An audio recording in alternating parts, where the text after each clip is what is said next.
Hey everybody, how's it going? I'm back after a long absence, but I really appreciate you guys showing up to hang out with me while I'm streaming. So yeah, thanks so much for coming. Hey everybody! I see some familiar faces, that's awesome. Anyway, I have a new project today, which is Zelda from the Breath of the Wild DLC that just recently came out. She wears this really cute, like, winter look and has a really cool coat. And I thought it was not only just adorable, but also weather appropriate. And I'll probably be wearing this at KatsuCon, and it might be snowing, so I'm hoping that I can get some cute snow pics. Thank you so much to whoever just subscribed. Well, Bloody Lollipops, thank you for subscribing. Scarlet Moth has resubscribed for 3 months. Solega subscribed. Fade Touch subscribed. Thank you guys so much. You guys are awesome. Yeah, I'm really excited to get ready for KatsuCon and can't wait to get everything ready. Shelves C, thank you for subscribing as well. Jared's here to adjust my my volume and make sure that everything is set up, because this is like kind of a new setup for me. So yeah, last time I did a stream was the fundraising stream where I was asking for support for rebuilding my workshop, and that is what I've been doing for all of these months. For the most part, I've got so much work done, and I wanted to show it off a little bit because all of this is only possible because of you guys who come to my streams and support me and stuff. So I wanted to give you all a glimpse of what I was able to do. Thanks to that support and the fundraising that we did last time that I did a stream, and just say thank you again for all of that because it wouldn't have been possible otherwise. So to start with, I had a couple of sewing machines that were donated to me, including this one right behind me, which is what I've sewn most of this mock-up together on. And that is from a guy named Will who lives nearby here in the Seattle area. And that was super generous of him to, hey, Pro Jared just subscribed! I'll subscribe back to you. And he also donated this heavy-duty machine. Thanks to the funds that I was raising in the last stream, I also had all of my domestic machines serviced. I'm still trying to get my industrial machine serviced, the other industrial that's not the one I just showed you guys. But the funds from the fundraising went to replacing and repairing all of this, the smaller machines that I already have, and so those are all running again. As I said, I've got some more shelves and stuff. I'm going to turn this a little bit, so sorry if it's like shaky. I've got some shelves set up here, a lot of the organization that I was showing off on like Twitter and Instagram.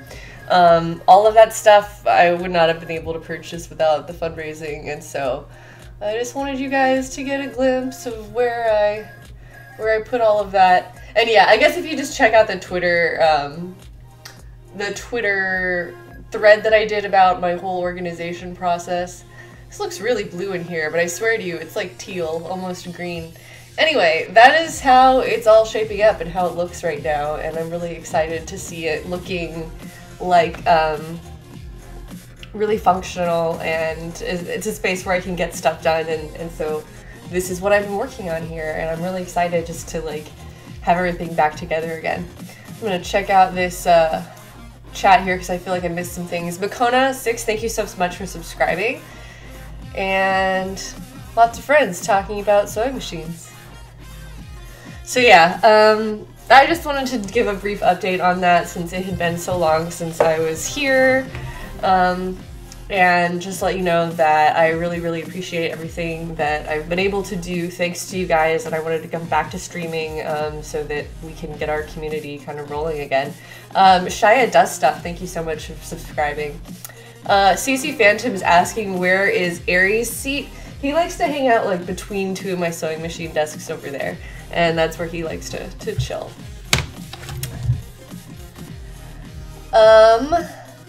Apple Katrox just subscribed. Thank you so much.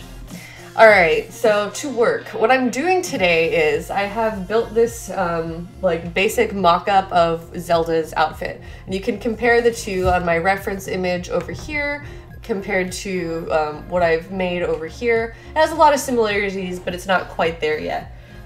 It's probably pretty faint on the camera, but yeah, you can see it. I've got some lines drawn out here that I've just started kind of sketching the basic shapes and all of that.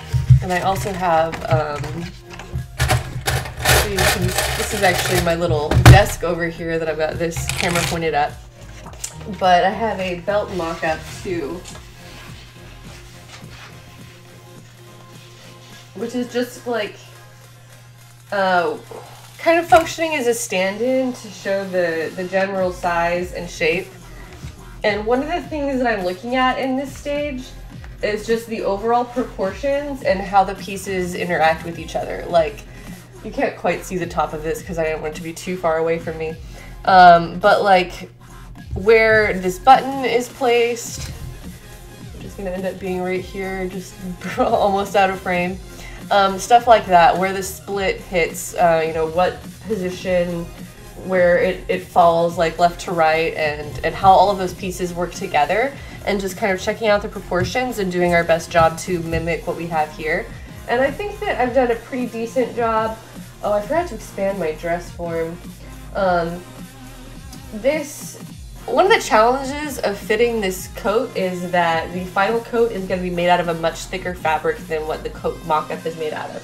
So this is a canvas that I used. It's pretty heavy and it drapes pretty nicely, but it's still thinner than the fabric that I ordered for the coat. The coat is going to be like a wool polyester. It's like a 1.5 millimeters thick, which is pretty thick for fabric. And then on top of that, I have like an insulating layer that's inside that's going to make it really warm. Because I want it to be like a functional warm coat, because I'm going to be wearing it in a really cold environment and probably going up a mountain or something at some point, because I live in Washington near mountains, and doing some sort of snow photo shoot. But I'll definitely make it happen. Anyway, I want to be warm when I'm sitting in the snow in this, and so I'm going to do my best to make that happen by using this insulation fabric and using much thicker fabrics. Anyway, what I was trying to say about that was, if I were to fit this on my body and have it be like totally form-fitting and like really nice and like fully fitted, it wouldn't leave any room for the thicker fabric. Hey Petty, thank you so much for subscribing. And so because I'm trying to leave room for the thicker fabric is going to require more fabric to go around the same distance. And so because of that, this isn't super form-fitting on me. It is fitted to my body, but it's not very tight because I'm trying to leave a little bit of extra room. Mine is frozen. Thank you for the cheer of 1,000 bits. So anyway, because of that, it makes it a little bit harder to work because this is like kind of baggy on the form, if you can see, and I needed to expand it and I just didn't, so whatever. Anyway, people are asking if wool is expensive to use. It's not. I'm not using like a solid wool. The stuff that I ended up finding was like $16, $17 a yard, which is not super cheap, but it's not nearly as expensive as it could be. Within One Tiger, thank you for subscribing. But that's a wool polyester blend. I think it's like primarily polyester, but it didn't really have the exact fiber content on the website that I ordered it from. Anyway, okay, I guess I should actually do something now. I have some pens and things. This is my water erasable pen that I was talking about. I got this one from Daiso. But you can get them at Joann's and probably most fabric or crafting stores. This one is really cute, and so I like it. I think the ones that I found at like Joann's, I think, are in the quilting section, which is not where most people look for them. So I started drawing these lines on the front of the mock-up because that is where the new seams need to be. I used a base pattern that I got. It was just like a simplicity pattern, and so I've been making changes in order to make it more closely match Zelda's outfit. I'm just going to take this for a minute so I can look at it again.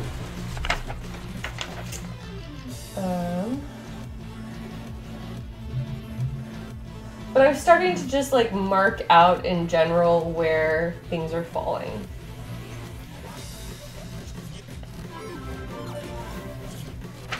You Love Lucy, thank you for subscribing.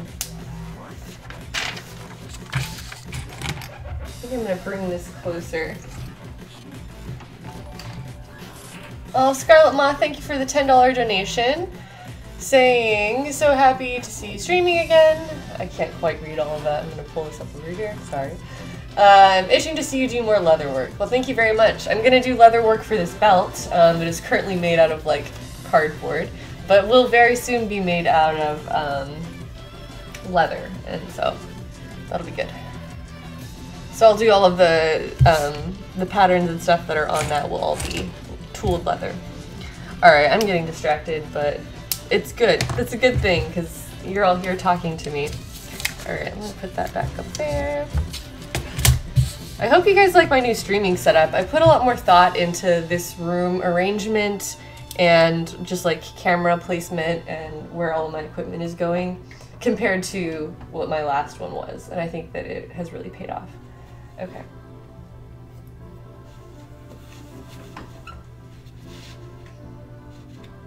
People keep telling me not to put pins in my mouth, and I want to make sure everyone knows that I keep them in front of my teeth. You don't ever want to put them like inside your mouth because you can accidentally swallow or inhale them, which is horrifying.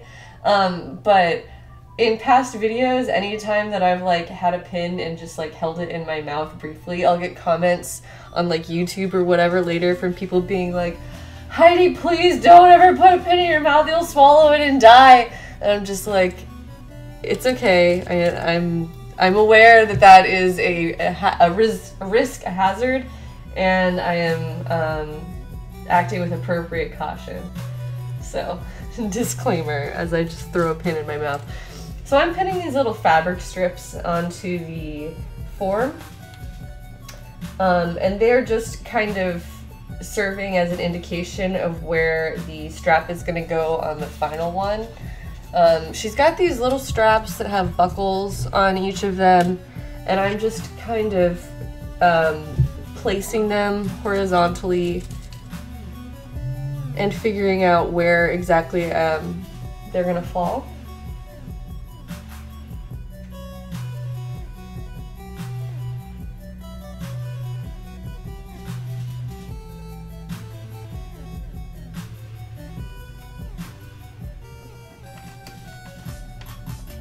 What do you guys think? I think they're a little bit too wide, but it's also kind of hard to tell exactly.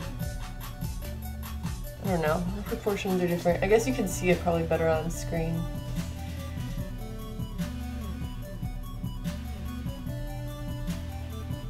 You Love Lucy, thank you so much for the 500 bits saying, can't stay long tonight, but I wanted to say welcome back. The new setup is looking great. Thank you so much. I really appreciate that. And Katrina Face donated $10 with a heart sign. Thank you so much.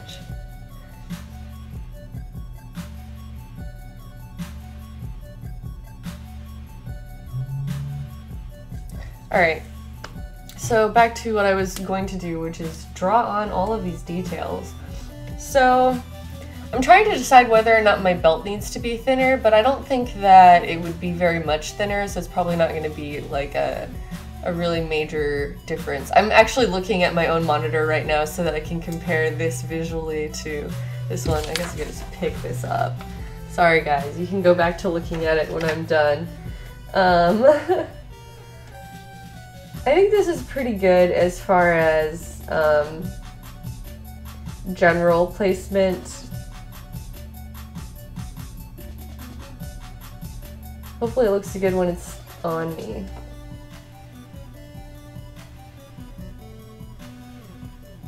I don't know, let me check my belt measurement again and see what size I made this at, because I might just like trim it down just like a little bit.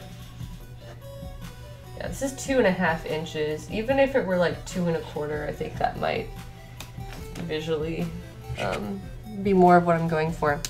But anyway, instead of doing that right now, I'm gonna start drawing on this little guy. Which is, there's like a design right here on the bottom part. So I'm just gonna be like drawing on those general ones.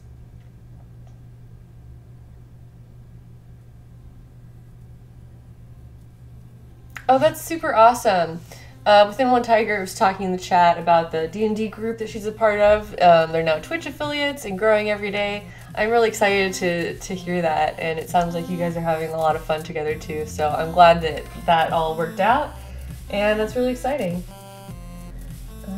Okay, so I kind of want this seam. You might not even be able to see it, but there's a seam kind of in the middle here.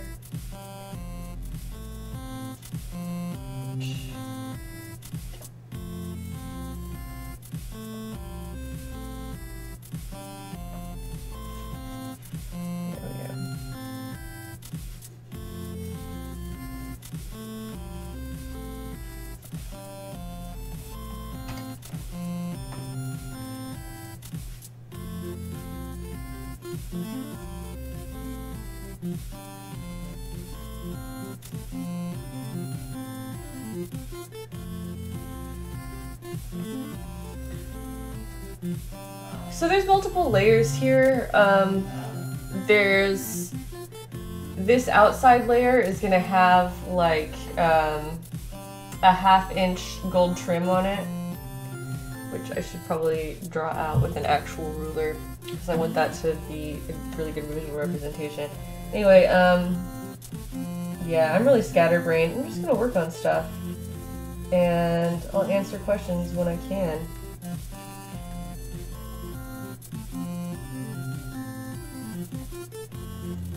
So this pen that I'm using will disappear when I press water to it, or just like rub over it with water, like a damp cloth or something like that, which is really awesome because I can draw and just kind of mess around and not have to worry too much about like making a huge mess on my fabric. I'm gonna change this angle just barely, because all of these lines can disappear. So I'm sketching out it kind of roughly, and then I'll go back over everything with a permanent marker or pen or something, and then that will be like my final line and placement for everything, and then I can erase all the unwanted lines and it'll look really clean like I just drew it that way initially the first time.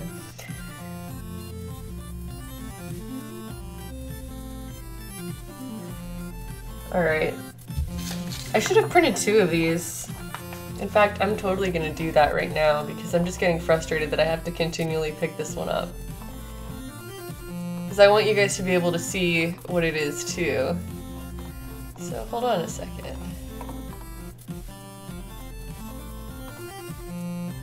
Here we go. If Jared is still watching this, hey Jared, I'm about to print another copy. So can you bring this to me when it comes out of the printer? Thanks, babe. I love you.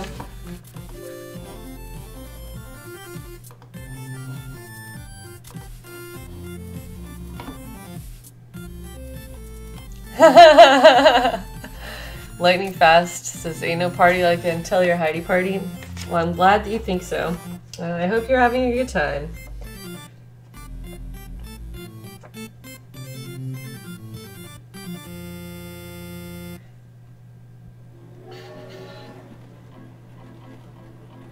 So this is actually not a perfect triangle like the one that I initially drew with a ruler.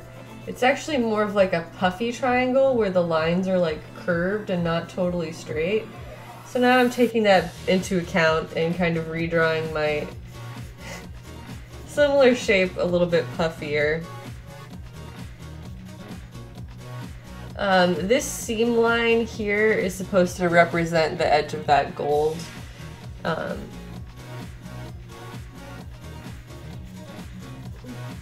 But yeah, everything's just kind of sketchy right now.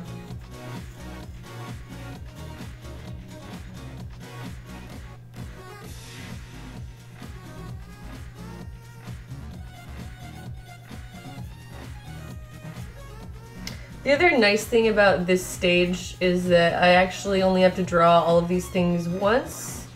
I don't need to draw both halves because they're symmetrical, so I'm just going to draw on this side and then mirror image everything.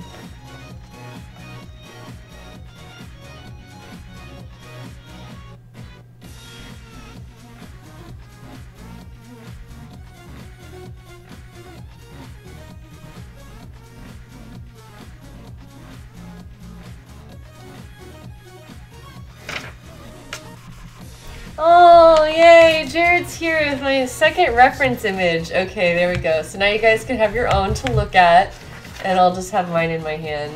You gonna fix my stuff again? Keep going.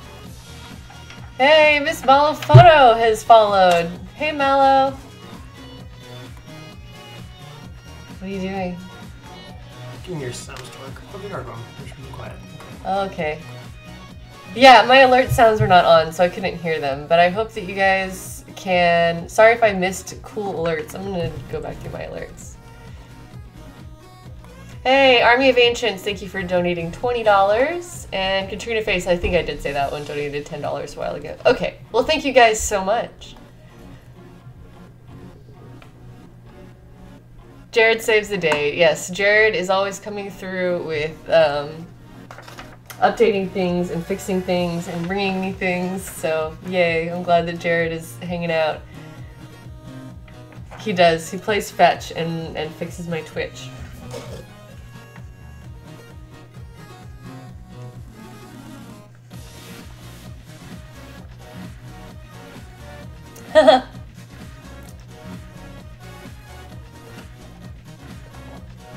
Oh, hey Kyle, Mr. World of Gwendana is another photographer that I like to work with. Scarlet Moth is asking, when am I going to be a guest on Dice Camera Action? I have never been invited, but I would enjoy doing that if I had the opportunity. And you know what I realized? I placed this too high already. I'm already going to erase some of my lines. Although I don't want to get this too damp because it's going to make it... I'm not going to be able to keep adding ink to it if I like get this fabric really wet, but I think I can erase some of this. There it goes. Bye. You guys see that? At least a little bit. The stuff I drew is gone, so that's good because I didn't like it. Dice Camera Action is a D&D show that my husband is a part of. And almost everyone else, well, no, I guess two of the other members of the group have had their spouses appear on the stream. And I have not had the opportunity to do that yet, but I would love to do that when I can. Yeah, anyway, I'm really looking forward to Katsucon. Yes, but I will be worming this regardless. That was kind of one of my main reasons that I decided to choose this costume, is because I was just like, that is really practical to just be warm. So yeah, now the ink won't lay down where in the areas that I just erased it from, I cannot add anymore because it's too wet. I guess that's more rounded too. I have to keep reminding myself to do a puffy triangle, not a normal triangle. This is really just still an initial sketch, so I shouldn't be taking as long as I am with this, honestly. Because even though this is my visual reference and I want to be as accurate with it as I can, I'm also still going to be scanning this and then tracing it digitally in order to get all of these things cut by machine. And so because I'm doing that, it doesn't really, this is not my final version. I'm going to try my hardest with it, but I don't need to sweat little stuff. There we go. Center. Katrina Face is going to Katsu. It's really fun. It's one of my favorite conventions. Yes, Breath of the Wild Squad. Is it Saturday? Because I was told that everyone was wearing it on Friday, so I need to make sure that that is accurate. But yeah, I was currently planning to wear this on Friday because that's when I was told that everyone else would be in their costumes. Oh, Leoto, thank you for subscribing. Resubscribed for 4 months. Alright.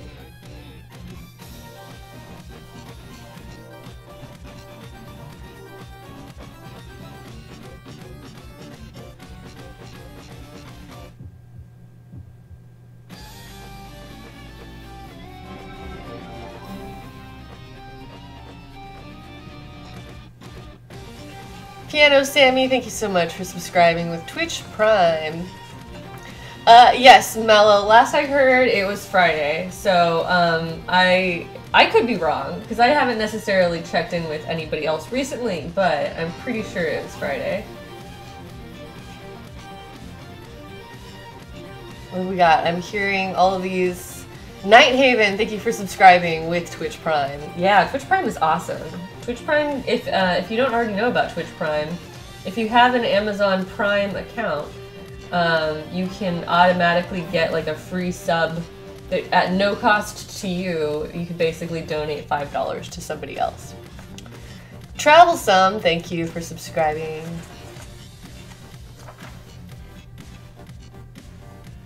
Tap, tap, tap. That's right. I need to get back to streaming regularly, and then I can finally become a partner and get more emotes and more tapping.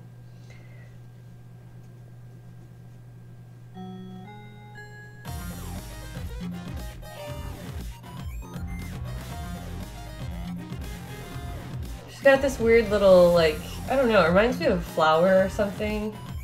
It has these tendrils.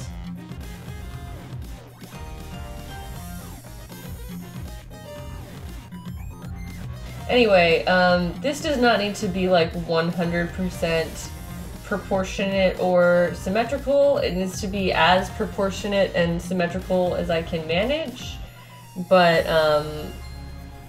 that final kind of perfecting it will all be done digitally. So right now I'm just trying to get the general shape and placement, and then everything will be cleaned up and manage in the final stages in Illustrator. That's what I'm doing.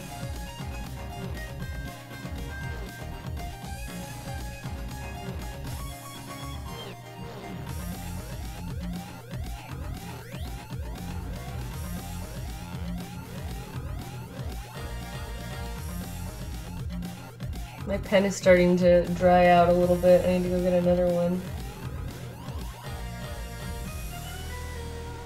Match at all the other side that I drew.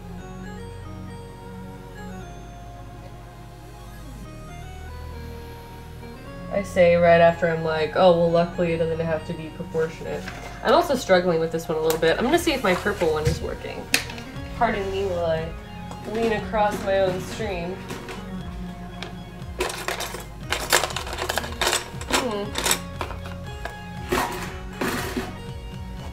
Well, I don't see a purple one in here, which could very well mean that it was destroyed in the flood and I forgot about it.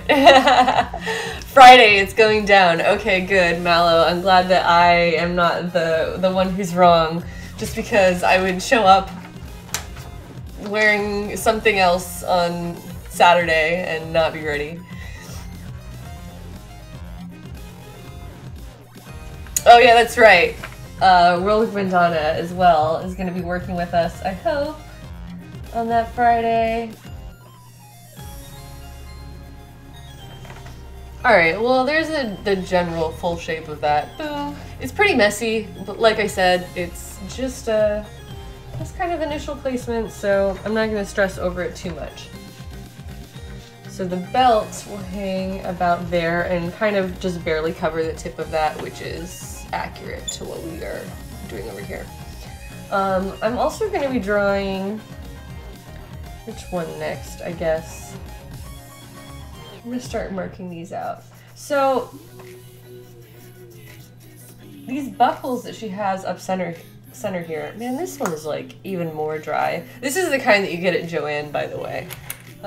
So I guess my first guy over here might end up being more effective. I swear though, I had a purple one and I'm pretty sure I bought it recently, like after I moved, when I was in the process of shopping and rebuying everything, but I don't know where that went.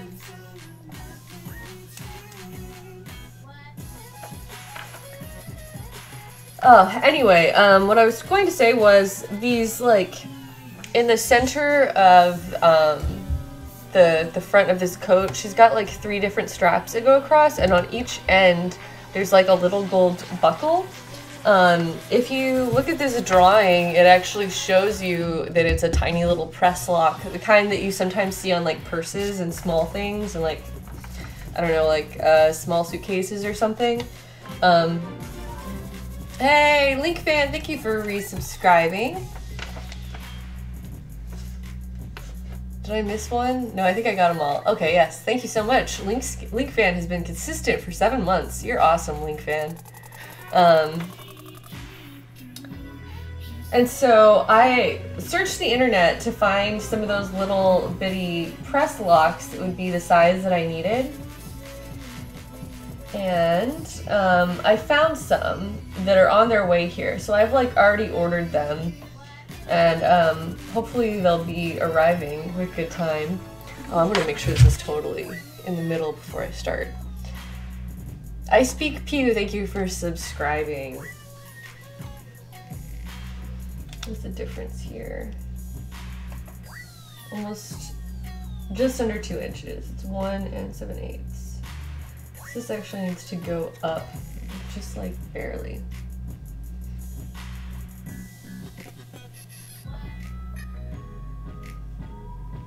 So basically the size of the available locks is going to determine the exact width of these straps.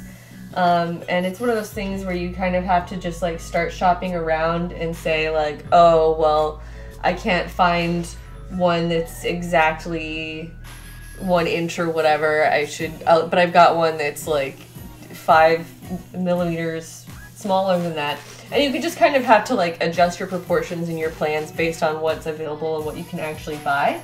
And so that's what I did. I went ahead and found the item that I thought was going to be the most accurate looking in size and shape. And so now I'm working around that.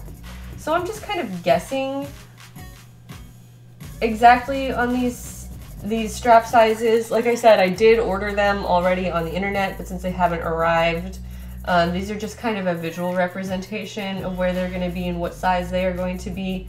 But they might arrive and then I'll find out that the seller didn't totally list the size accurately, or that the opening for the strap is narrower or something like that, and be able to adjust accordingly.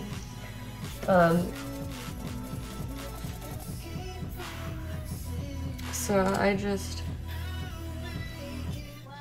kind of trace the top and bottom of these. And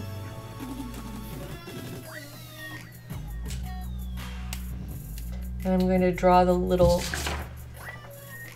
pointy shapes on.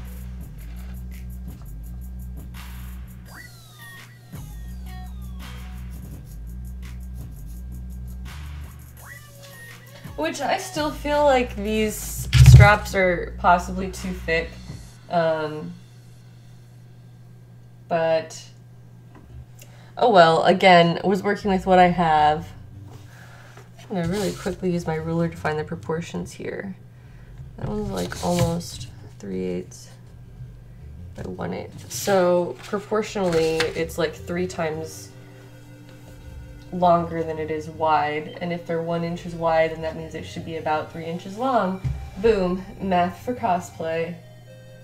So let's say, actually put the mark like halfway through.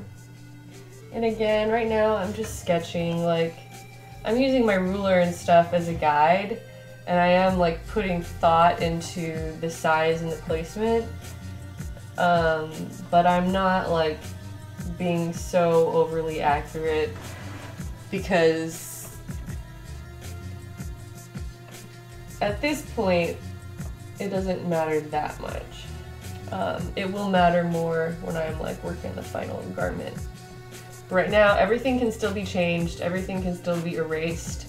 I might look at this and be like, oh, that looks really weird, they need to be longer, they need to be thinner, they need to be closer together. But it's still an important step, I think, just to like visually plan everything so that your brain can kind of envision it and know that it's what you want, and that all the pieces look good together. Because that's one of the most difficult things about cosplay, is to be planning all of the different pieces at once. Link fan, thank you for donating $20, saying, can't stay for long, but I'm so glad you're streaming again. Thank you so much for your support, man. You've been really consistent and very, very generous, and I can't thank you enough for encouraging me to keep working hard. Miss Dino Monster also resubscribed for 7 months. Thank you so much. You guys are awesome. I might have missed some questions and things, so if you guys have, if you have questions about what I'm doing specifically or something that's on your mind about my work, just make sure you tag me with my name in the chat and I'll be more likely to see it because it's like highlighted for me. So just FYI, if you're trying to talk specifically about that kind of thing.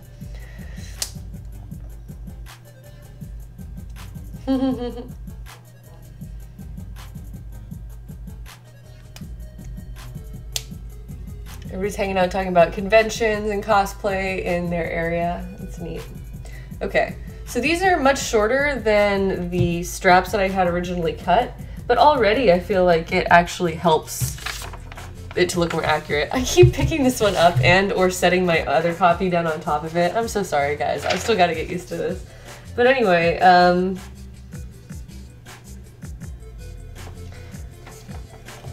I don't know, they're probably a little bit too short, or rather the strap part itself needs to be thinner. So I'm looking at this again. I think they need to be just a little bit longer to like kind of get the same visual effect.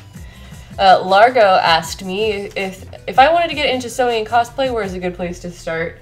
YouTube is a great place to start. I'm just gonna eyeball it. I'm just gonna eyeball it and make these a little bit bigger. YouTube and Twitch are great places to start. I'm gonna be streaming again more regularly now.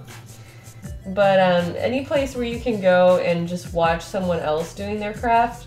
Also just like follow a bunch of cosplayers. That's how I got into it. I was just fascinated by cosplay and watching other people make it. Dr. Squidopoulos resubscribed for 3 months, saying, just want to stop in and say it's great to see you streaming again. Thank you so much.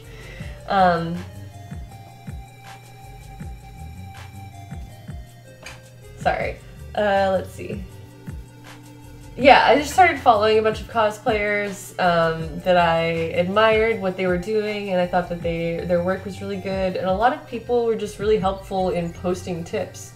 And so that's kind of what I started doing eventually when I started figuring out what to do. Was, yeah, just like being educational and sharing what you know with people. I think that really helps. I think it's a lot better with the shorter straps, but I think this is a good length. Zoo Cosplay is asking, am I going to be going to SakuraCon now that I live in Seattle? I am. I am registered for SakuraCon, I have a hotel room for SakuraCon, and I have at least one cosplay plan set up for SakuraCon. I still don't know exactly what else I'm going to be bringing, but I'm looking forward to that one. It'll be my very first SakuraCon, and I hear it's a good con, so I'm looking forward. Scarlet Moth is asking, what's one new skill I'd love to learn this year? I already talked about it a little bit, but I want to get way better at photography. I started doing some of my own photos and editing photos. I'm going to make this line thicker down here.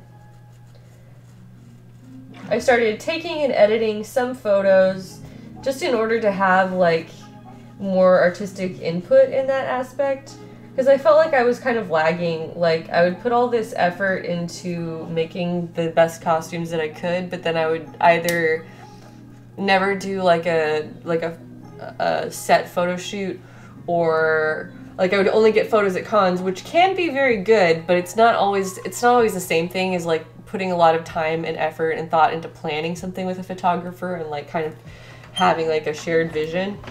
And I hadn't done that in quite some time, and I felt like I was really suffering artistically because of that. I'm just gonna lower this sucker down if I can. Reach up under here. There we go. I'm gonna start working on the top portion. I don't want to move every other thing. Anyway, so one of my main goals for 2018 is to get better at photography and get better at modeling and just acquaint myself more with all of the aspects of that.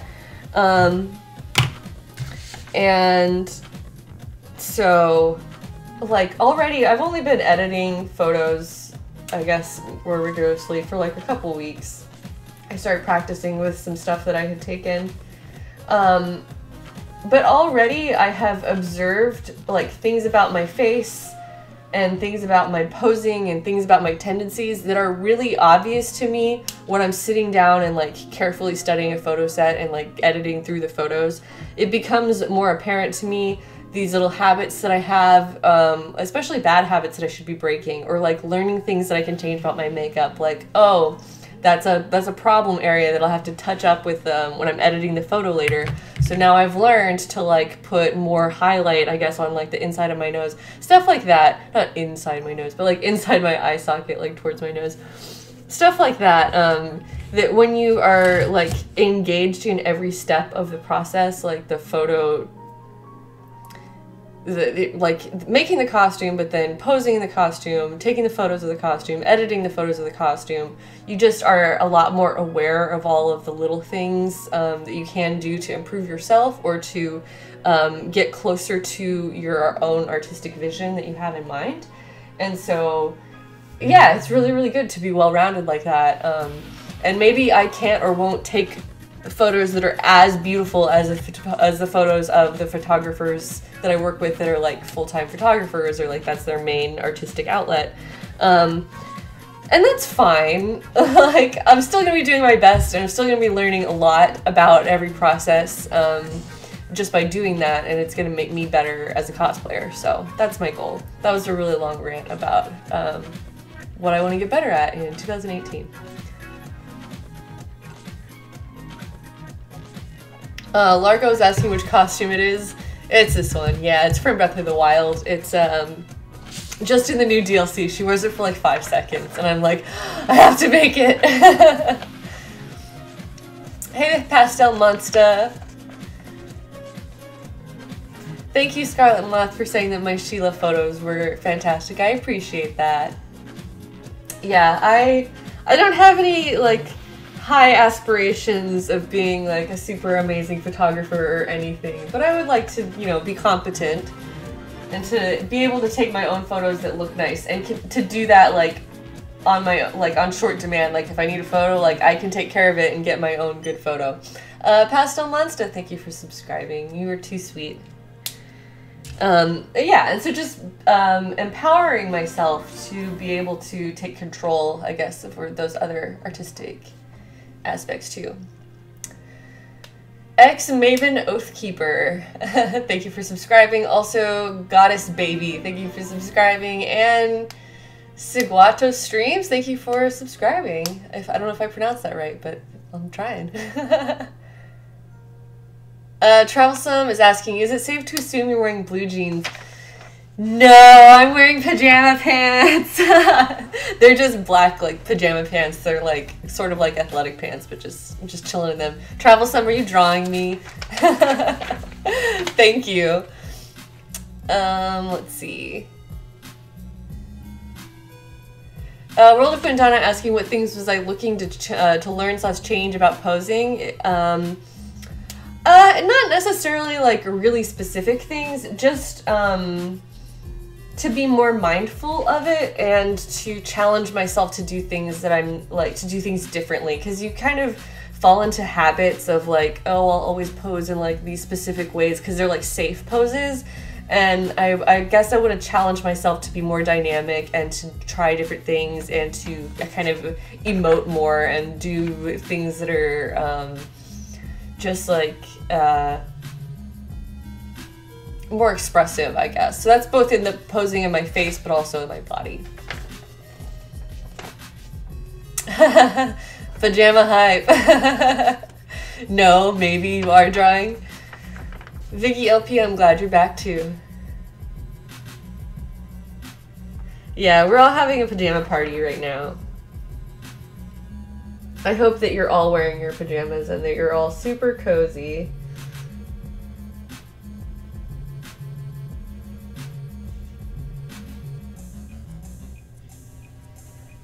So yeah, back to my work over here. I'm like slowly adding these little detail lines and things.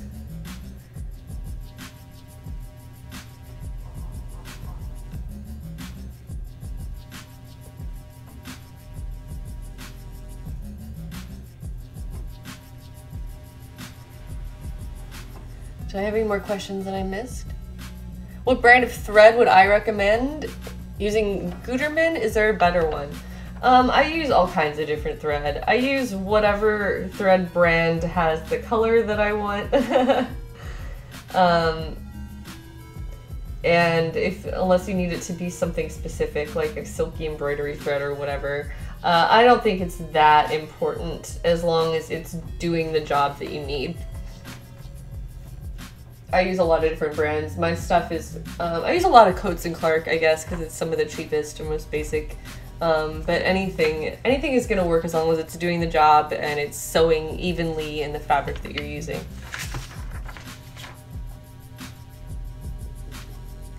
Everyone is revealing that they've just been homebodies in their PJs all day. And that is highly relatable. Alright, I'm just going to put my mine directly on top of that other one because I can't keep myself from just setting my stuff down on that little desk. Alright, so I am marking out ½ an inch away from this edge. Because there's going to be a gold bias trim going all the way around the edge of this cloak. You know what? Instead of using this huge ruler, I'm gonna do it with this little measuring gauge. So this is like a weird little shaped tool that has different sides that you just turn, and they represent all different kinds of measurements. This is the 1/2 inch, which is the one I'm gonna be using, 5/8, 1/4 inch, etc. So you just put it wherever you need it and move it along. And if I wanted, 1/8, if I wanted 2 inches, I'd measure across here. If I wanted 5/8, and so you just turn it and use whatever size you need. It's very, very convenient for doing stuff like this.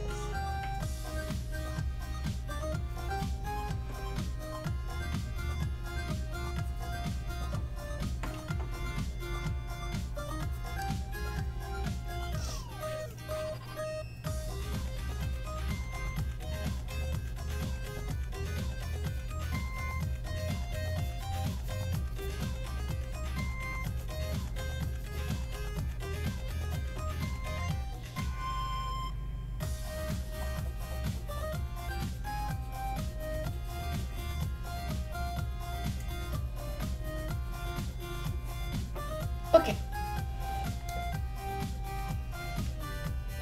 Maven Oathkeeper asking, how is it working with leather materials for making dieth? I work with leather pretty regularly, and so by the time I made dieth, I was pretty comfortable using it. But leather is not, it's not difficult to work with, it's just unforgiving in the sense that once you punch a hole, it's there permanently. So you have to be really careful about doing your stuff and planning, and it's a good idea to make mock-ups and stuff when you're working with leather so that it'll be right when you get into your final materials when you're using the leather. Eileen Violinist, thank you for using 100 bits. Appreciate that. Saying you're such an inspiration, keep doing great work, and cheered. Thank you so much.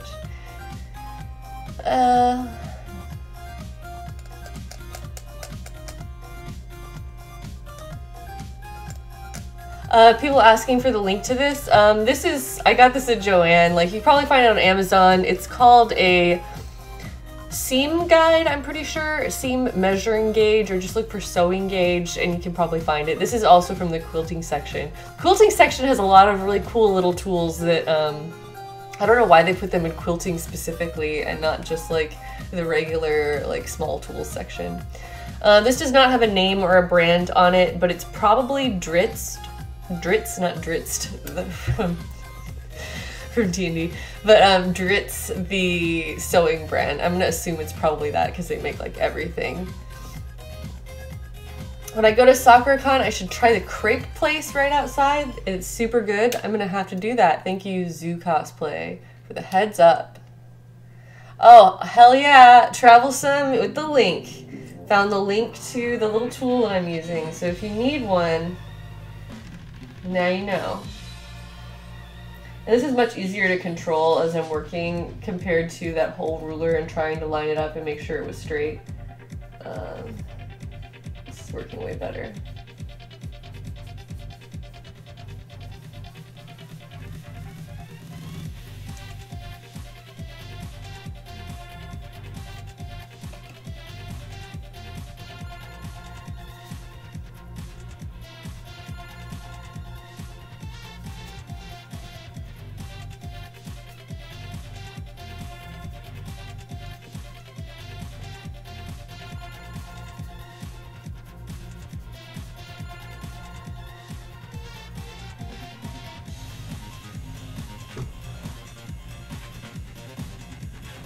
No, we're not going to be at Con Bravo this year. Travelsome asking, may I have a quote for how you feel about Breath of the Wild Zelda? That's a good question. I feel like I have to make it a really good quote because I love that game so much. Maybe Jared can help you out because he's the one who overhears me playing Breath of the Wild. So, oh, you know what? One that I like to say a lot when I'm playing Breath of the Wild is whenever I kill an animal and they drop meat. So you can go and like shoot your bow and arrow at like a deer or different types of birds or whatever. And then I just always scream like, give me your meat whenever they drop. And so that's one that I'm constantly screaming whenever I'm playing Breath of the Wild. What do I say when I'm hunting Koroks, Jared? If Jared is still watching, then Jared can answer that one because, yeah, I get pretty aggressive with those Koroks. I have like over 700, but it's been a while since I played. After I started like getting back into cosplay and being really productive, I stopped hunting Koroks as vigorously.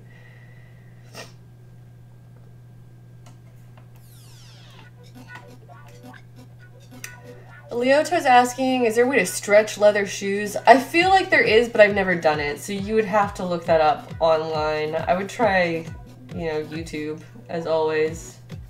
Google it. But yeah, I'm sure that a method exists because I think I've heard of that, but I haven't personally done it, so I cannot really advise. Sorry about that. Have I found the gold Lionel in Master Mode yet? No, I haven't played Master Mode because I'm a weenie.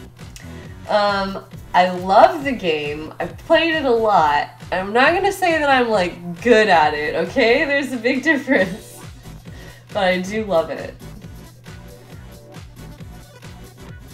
And I did beat Ganon. I did like fight him and beat him. So I mean, I fought my own boss battles up to this point.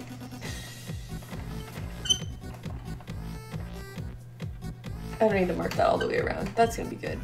Okay, so we could start in the back actually, because I'm right here. This really cool turnaround image that I've got shows the back details, which is awesome. And even though this stuff is gonna be hidden under her hair, I'm still doing it and making it as accurate and good as I can because of course I am.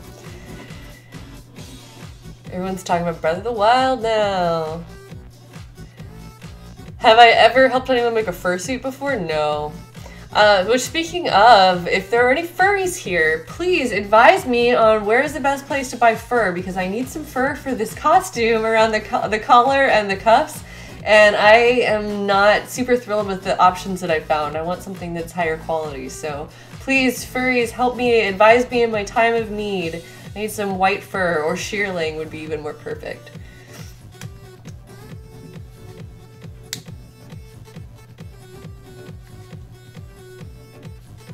MP Lafitte says, my Link is definitely a vegetarian. I can't kill deers. You know, I felt the same way, except you get that fresh meat. You get those drops, man. I need those drops. I just become super violent as soon as there's something in it for me. I'm just kidding. That's not true. You know what? I'm gonna text Jared because he never responded to me. I'm gonna text Jared right now. Dear Jared, what's something I always say?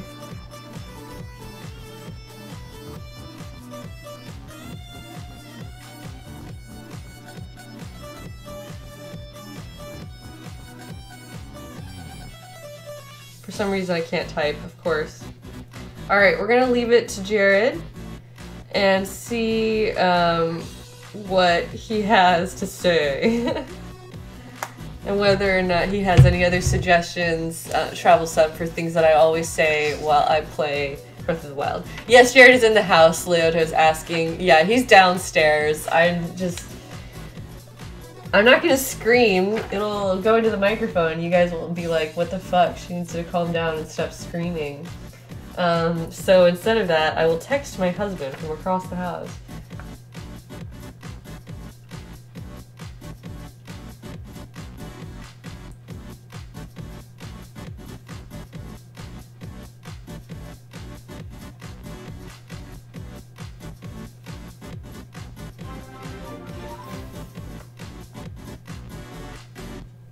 Oh, Kathy subscribed! Hi Kathy, thanks for coming to my stream!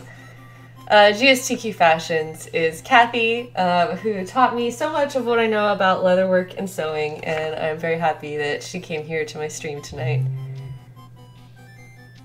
Zoo Cosplay says there's loads of fabric stores in Vancouver that have fur.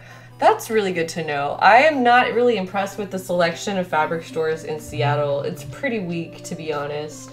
I've been to a couple different places, like Pacific Fabrics, that are okay, but not really great. Not inspiring. Let's see, did Jared get back to me? I heard my phone buzzing. Did I scream it? Just scream at bad guys. He says that my Korok hunting phrase is gotcha bitch, but I feel like it's more specific than that. Sheena just described with Twitch Prime. Oh my gosh, my friends are all here. I love you, Sheena. Thanks for coming to my stream. You're so sweet for subscribing. Everybody say hi to Sheena as well. Yeah, I do love to talk shit to Koroks. Even though they're like sweet little innocent creatures like in the game, I'm still just like always talking shit about them, like, gonna getcha.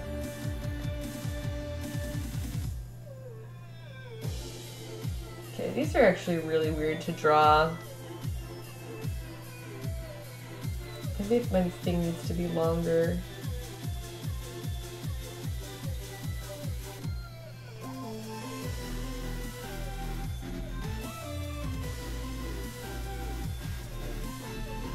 Yeah, I get really aggressive with the Koroks.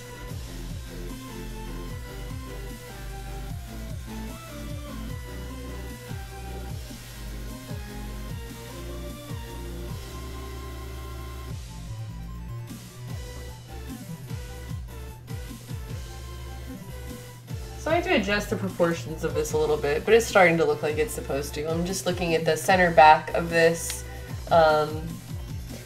I'm just kind of sketching on the rough placement for this. I'm going to end up doing this as an applique, I believe. So it'll be like a piece of leather that gets cut out separately.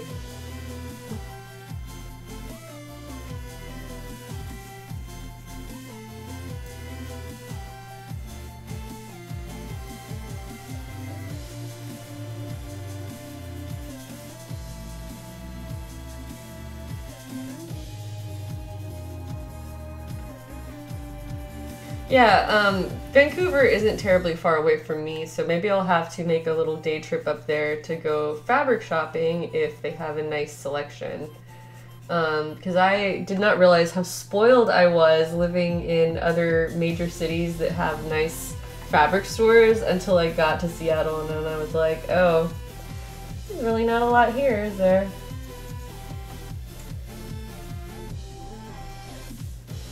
Yeah, my pen is suffering. But it's doing the job that I need it to do, which is like just to create the basic shapes. And I can do a lot of refining from there. But there it is. It's pretty rough. It's not 100% symmetrical, but it's as close as I can eyeball while sketching vertically at an angle for a stream. Zoo Cosplay said they're gonna DM me on Instagram with fabric stores in Vancouver. Thank you very much. Yes, and the dollar is in my favor, so it's worth going. Fursuit supplies on Google for furry supplies. That sounds good.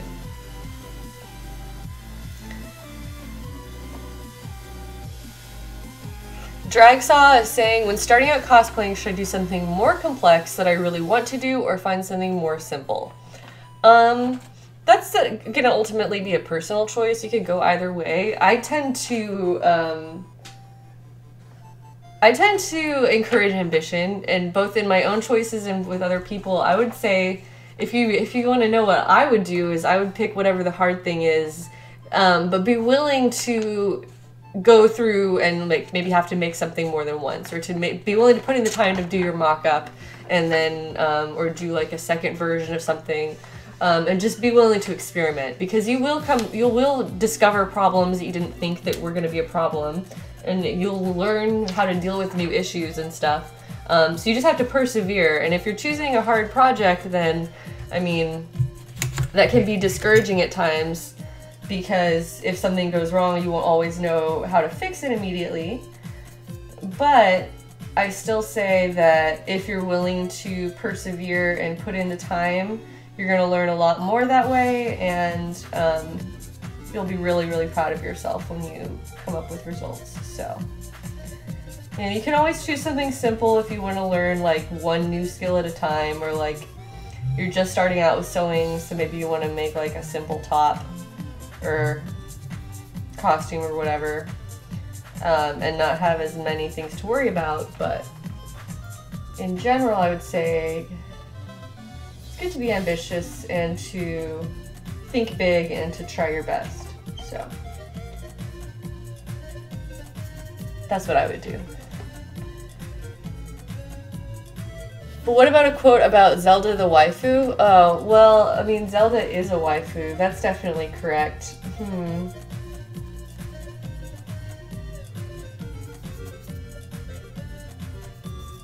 Zelda is my princess. The whole time I was running around Breath of the Wild, I was just like so stressed out because I knew that Zelda needed me, and I was like, oh, I'm discovering all these new recipes and like collecting all these cool things and getting all these great weapons, but I can't stop thinking about my poor princess that's just waiting for me to go and rescue her.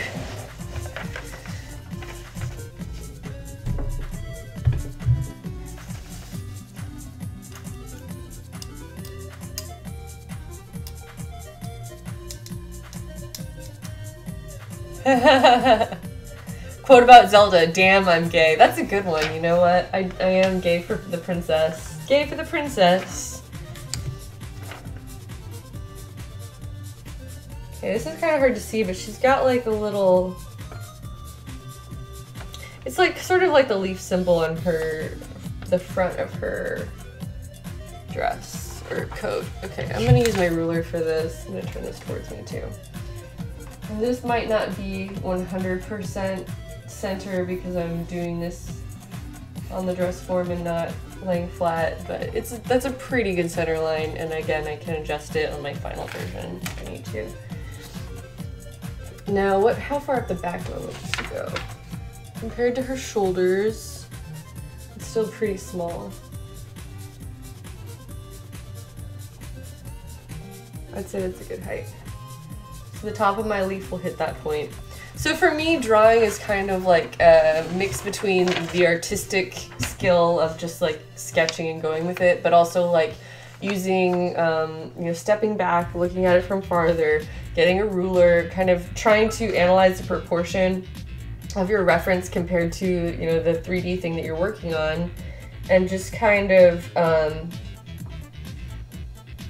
gauge like the relative height and distances.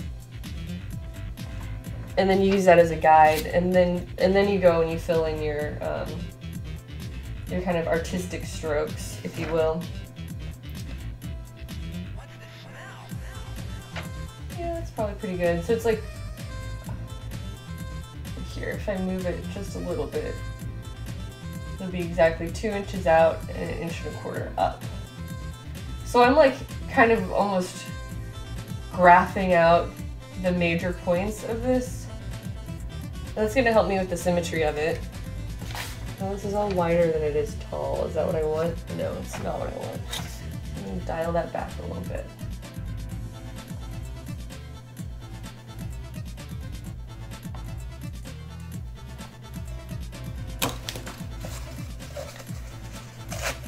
And that way you don't have to draw it 20 times and be like, oh, what's wrong with this? Why does it not look the way that I want? You just kind of like map your points out first. And yeah, I think that those like invisible 3 dots that I just touched down are a perfect representation of the spots I'm trying to hit now. Does that have a stem? It's so... Here, this one's actually easier to see. It has the tiniest stem.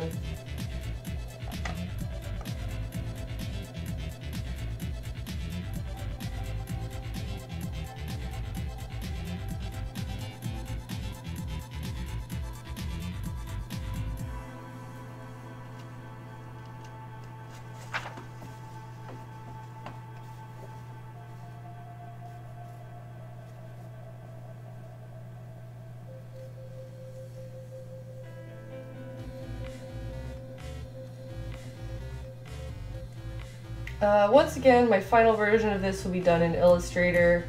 This is just my rough version. So I will draw both sides, but then ultimately it's gonna be like, I'll pick whichever one I like more to trace and then mirror. So the result will be far more perfect than what I am showing here.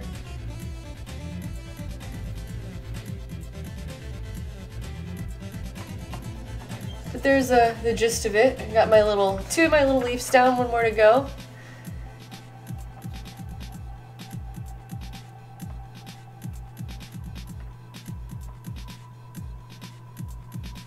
Everybody's talking about costumes that they're working on and stuff. That's pretty exciting.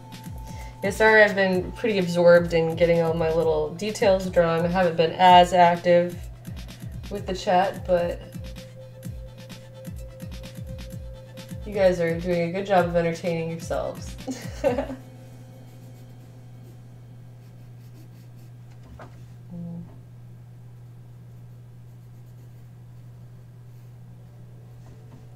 Slightly too fat. It's also very pointed, so it needs to be fatter at the bottom and then taper up.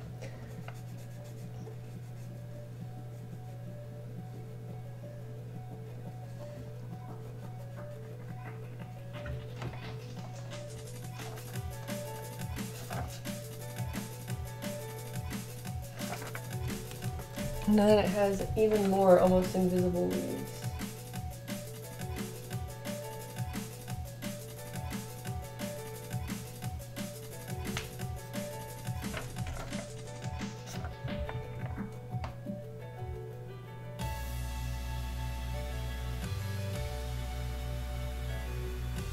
I haven't decided whether these will be made out of leather or the iron-on transfer vinyl. But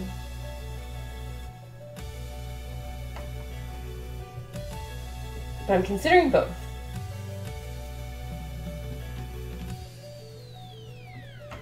There we go. There's the back details. That's the gist of it.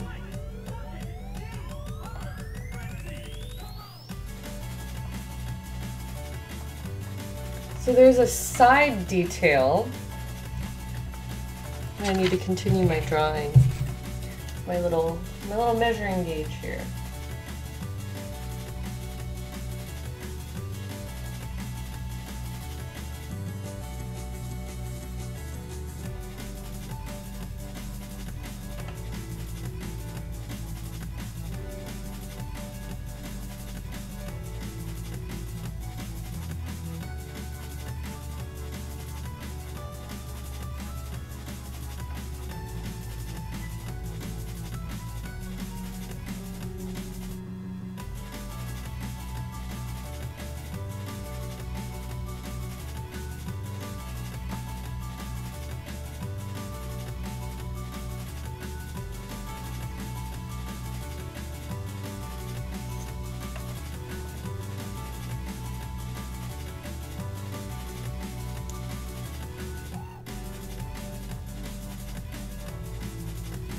So some other people might choose to do this part just digitally, or like they would start with the vector of the different applique or whatever and do that separately and then just kind of like check to see what size it needed to be to fit. But for me and for the amount of detail that's on this and different ones that fit together, I find it a lot easier for my brain to process when I'm drawing directly on my mock-up, because again, I can visualize it all at once. You know, I know how these pieces are going to interact with each other and the sizes and the proportions and the placement and all of that, and it's just a lot easier for me to do right on with like as a hands-on thing. Katrina Face is asking, do I like using Illustrator? I'm a total Illustrator newbie. I've been using Photoshop for a really long time, and I've just been using Lightroom in the last couple of years. But I watched some tutorials and I don't think it'll be that big of a problem, and I've been using the pen tool in Photoshop for a really long time, and that's basically what I want to do in Illustrator, I think. So hopefully I won't hate it, but I don't necessarily love it either yet. Oh, MP Luffy, I'm glad that you, well, I'm sorry, I mean, I missed you too. Sorry that you missed me, but I'm glad that we're all here together again and hopefully enjoying ourselves.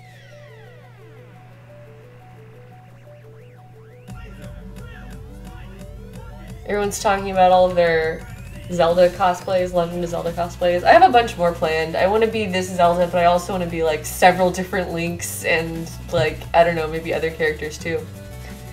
I'm doing well. Oh, Katrina Face, thank you very much for the offer of help. Yeah, I'll let you know if I have any issues, but I think that my needs are simple enough that I should be able to figure it out. Alright, back to work. I need part of a vertical line too.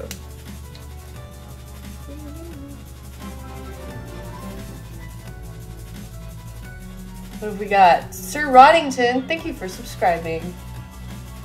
Have I ever done Link before? No, I have not cosplayed Link before. I've thought about it several times. I've never gone through with it.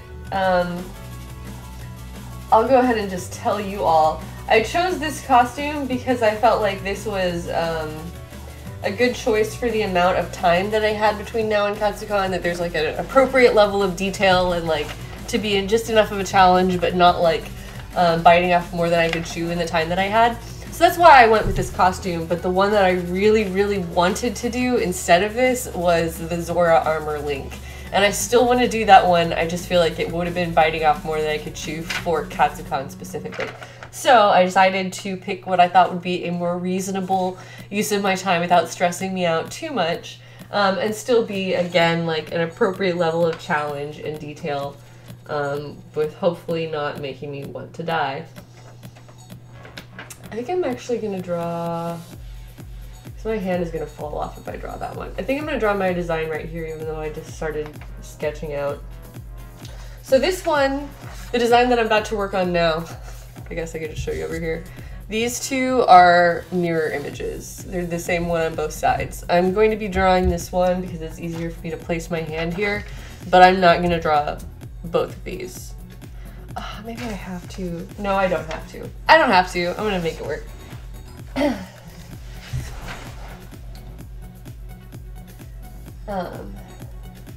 Yeah, just because if I try to draw this one, my hand's going to fall off the side of that dress form, and it's going to be uncomfortable and more difficult to work on.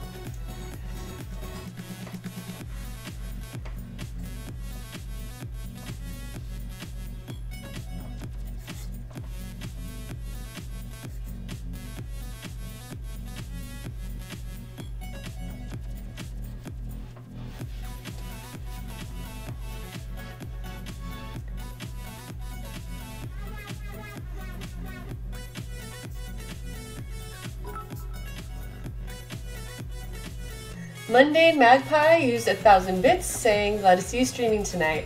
I'm glad to be streaming tonight. And this is actually a lot more relaxing than I thought it would be. I was concerned that I would be too stressed out, but this is going pretty well, I think.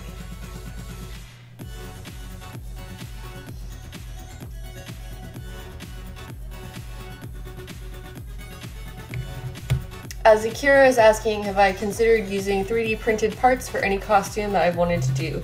Yes, and I have done 3D printed parts before, but I don't personally own a 3D printer. And so lots and lots of my friends do, and I also don't have a background in 3D like modeling or design work. I have done my own 3D models, but only like really, really basic like geometric stuff. So in most instances that I would want something to be 3D modeled and then printed, it makes more sense for me to just hire someone to do it because I don't have the materials or the expertise. So yeah, usually it's only really small stuff. And I try to generally choose designs that I can mostly handle alone. Like, yeah, I'll work with other people, I'll buy like small accessories, or I'll contact and commission little parts from friends or like prop makers whenever I need to. But for the most part, I try to make everything that I can myself just because I find that satisfying. And it's easier than having to like manage different parts of a costume with someone else that's like probably not there physically with you. And so for that reason, I like to choose methods that I am already like, if I'm not already familiar with, that I am confident that I can learn. And like basically just try to do things independently whenever possible.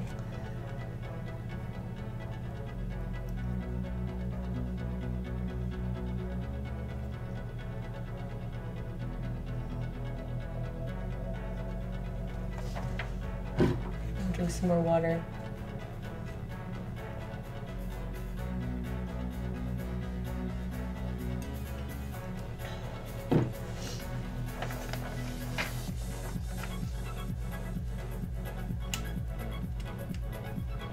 Alright, so if we imagine this part of the design as a square, I need to envision how much of this chest I think it would cover.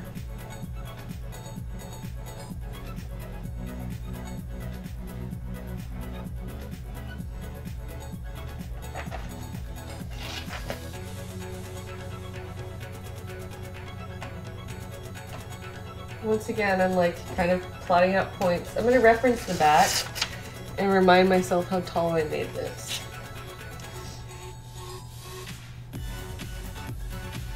It's about 3 inches. It's just barely under 3 inches tall. Now, this doesn't necessarily have to be the exact same on the front, but it's good information to know. I don't want them to be like crazy different. Yeah, and what I have is actually just barely over 3 inches, which is good.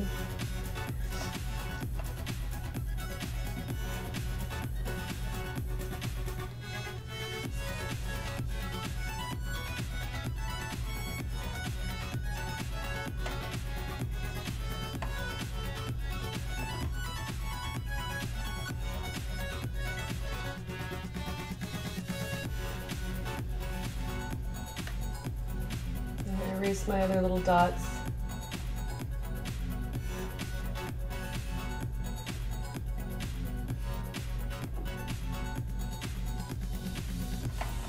So you guys probably can't even see that, but I have like a dot now where I've determined is the terminal point in this little leaf petal thing.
I'm trying not to get too caught up in the little details and the tiny shapes. But, you know, doing my best. What am I going to make after the coat? Well, I'm trying to get all of the vectors done so that I can start both laser cutting things and also so that I can start getting my belt design done. I need to draw the designs on the belt, which will probably take a little while to get them reasonably accurate. And so I'm trying to work on those things next. Anything that I would potentially need a laser cutter for. I have another friend who's like a cosplay prop maker guy who's local who said I could use his laser cutter, and so I want to take him up on that and make sure that I'm ready very soon and can do it in a timely fashion since I was very generous of him to offer. I might move that over a little bit. It's too close.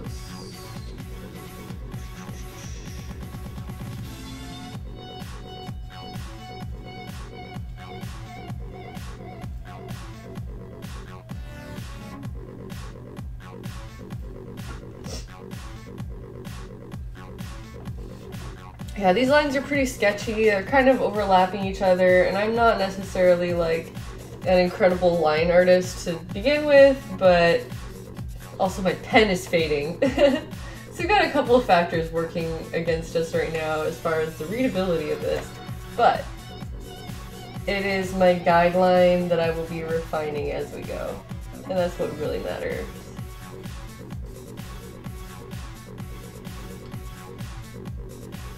I don't need to be an expert, as long as I work hard and keep making adjustments where they need to go. Yeah, my pen is fading fast. It's a bummer. I'm gonna let this rest for a minute.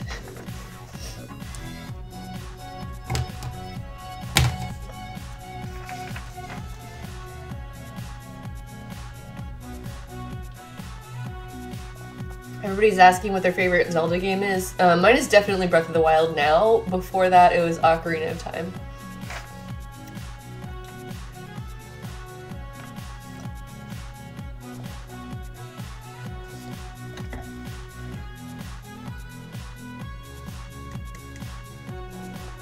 This was good.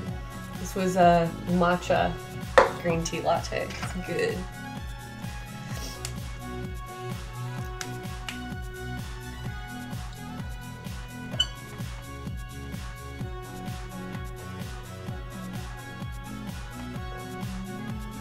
I'm trying to decide what I don't like about this. I think it's too squished. It needs to be farther out.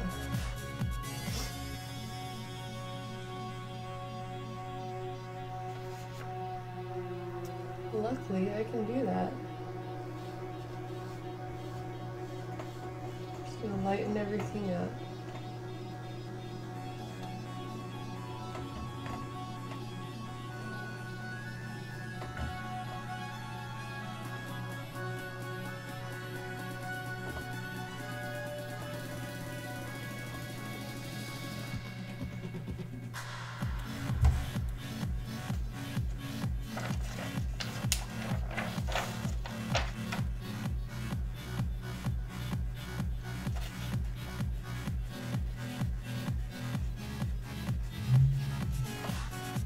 Sorry, this is probably not the most riveting stream that I've done, but this really needed to happen, so this is what I'm streaming tonight.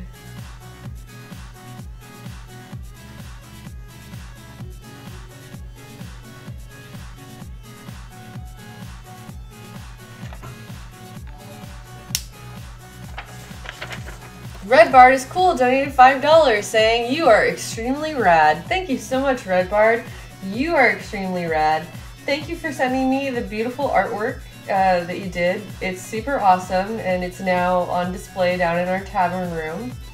And I love it. It makes me feel really cool to look at it, so thank you.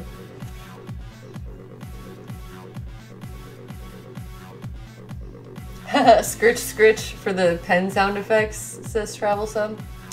Have I ever played 10 Candles? I have not played 10 Candles. In fact, I don't even think I've heard of that.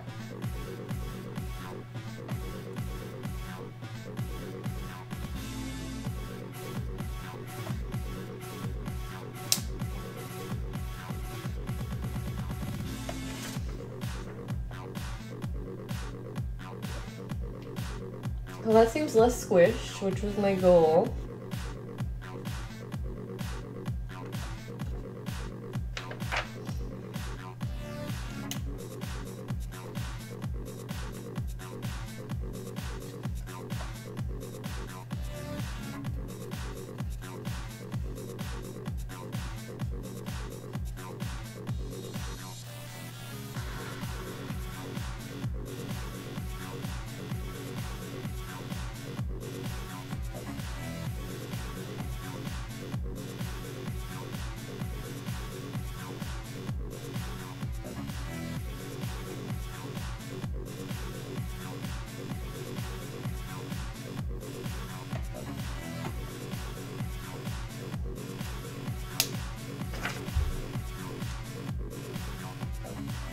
Yeah, I like that a lot more. I think it just got messy because I had the middle one was taking up too much room.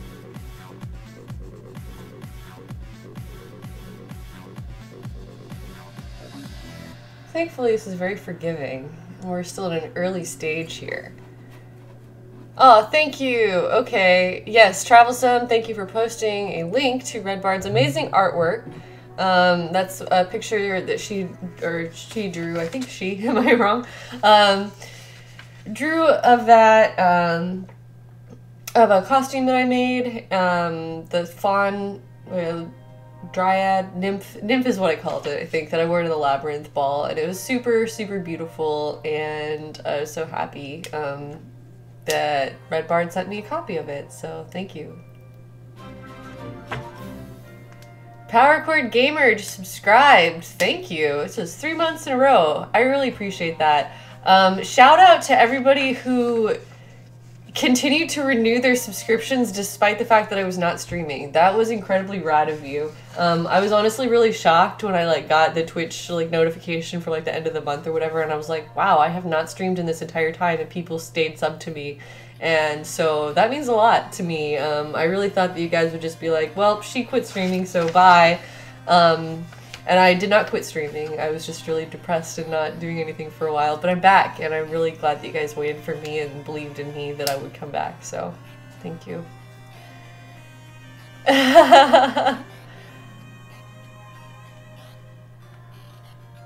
Army of Ancients, I will be making a new wig for this. I generally do a new wig for every single character, unless it's a second version of the same character I already have a wig for.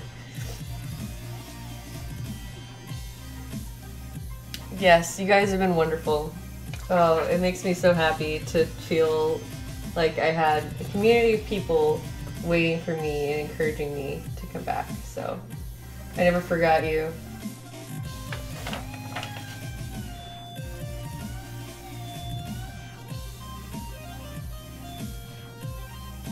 Do these touch or do they not touch? They do not touch.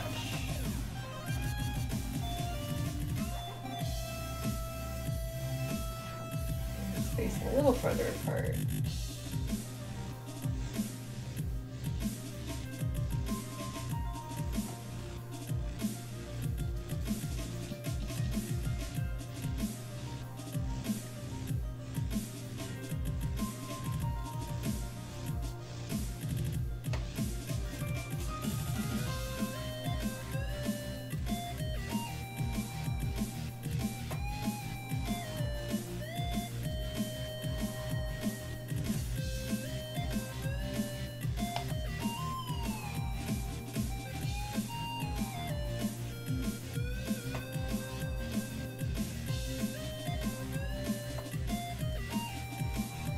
Yeah, so for Zelda, I'll need to do a wig, which is going to include sewing wefts into wigs, because that's what I always do.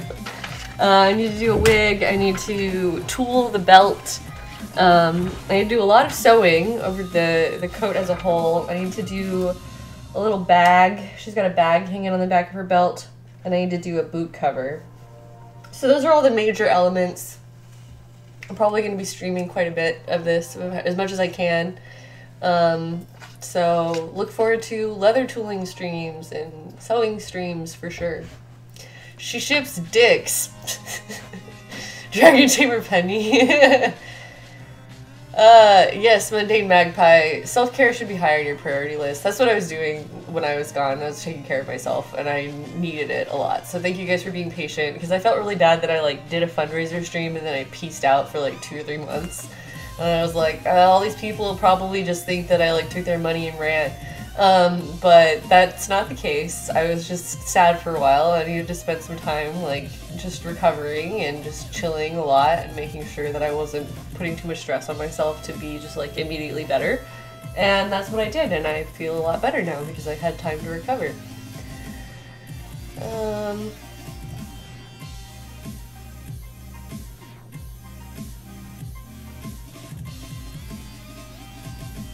Anyway, I'm doing really well now, by the way, guys. I've been doing much better than I have in the past. Alright, let's start erasing my little extra guidelines here.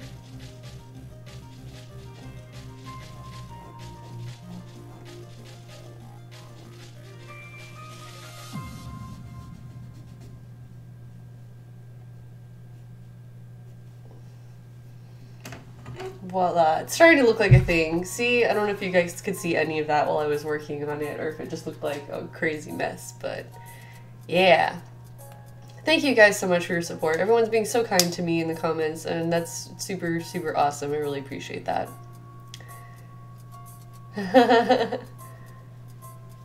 Yeah, building up the new space took a lot longer than I expected because there's just so many little things you have to collect over time. It takes a really long time, and it was really expensive, so.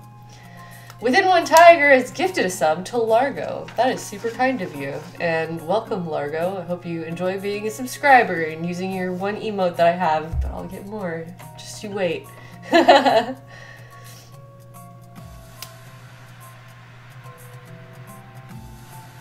Well, thank you, everyone. Yes, I chose this costume because I was like, I am always cold. Wouldn't it be smart if I had a costume that was specifically designed to protect me against that? So, you know, I'm glad I don't live in Texas anymore, and I have an actual need for nice, cute coats.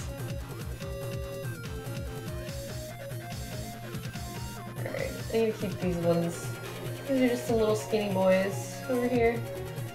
Just some skinny boys. Those aren't super symmetrical, but they're the general placement, and I can fix it on the computer. Orange Crush says that my Twitter thread gave them inspiration for storage and stuff. Well, that's good. I'm glad. Yeah, it takes a really long time just to find, like, the right shelving units and stuff that, like, fits together and little solutions for organizing your stuff. Yeah, because I lost all of my organization. That was a big thing. Everything that I was able to save from the old room just got dumped into boxes, and they were just everywhere. And so, like, all of the, like, storage solutions and things that I had found for my old setup was just, like, just trashed overnight. Alright, I actually just finished drawing all the major elements. That's not entirely true. I have to do the one on the side of the shoulder. And then every other applique looks like it's a repeat of another one. So like this design appears several places. It's here, it's on the back, on the bottom, it's on the front, on the bottom. And so that's fine. I can take this, and even if I have to scale it a little bit to fit in the spots, which I think I will, it'll still be the same one. It'll be based on the single one that I drew, so they'll all match in that way. So I'm done with all of that, except for the side one that I'm gonna draw it over here, which is probably not a great place to draw it, but whatever. So this is actually my side seam right here. It sits back a little bit farther on the mannequin than it does on me because my shoulders are smaller than this mannequin. But I did test it, and this is just about the exact side. So I'm gonna use this as my side seam, even though it looks like I'm drawing it more to the back. And I can always move it around a little bit if I need to. So this one is just kind of like a similar swirly. Blue Roo resubscribed for 3 months, saying, looking forward to this for so long, can't wait to see all the new great stuff from you. Thank you so much, that's very kind of you.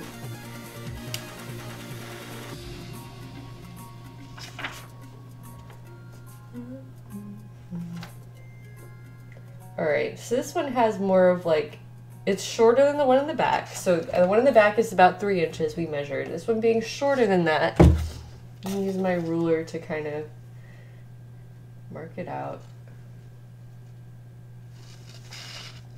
I could just do like a 2 inches, 2.5 inches. I think would be solid. Probably solid. So I'm just marking where that is, and now I know that, like, the outer limit of how tall this is gonna be.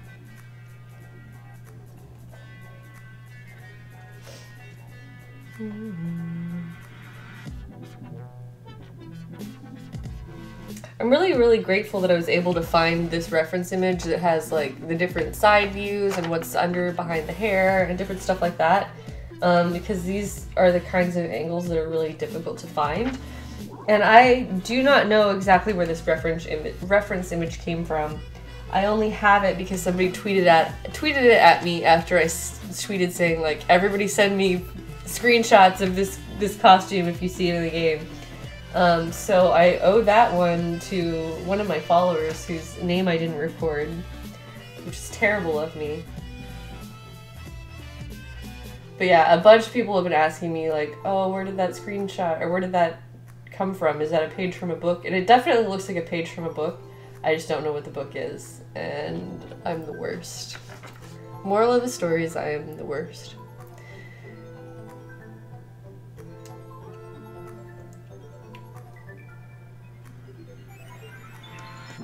What did I spend my spirit orbs on?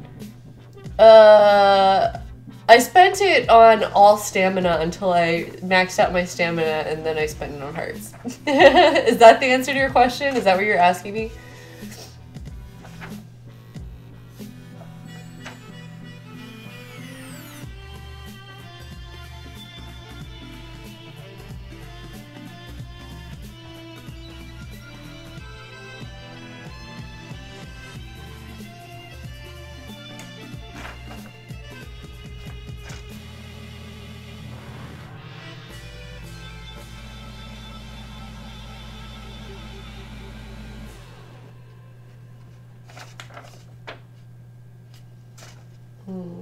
No, I did that wrong.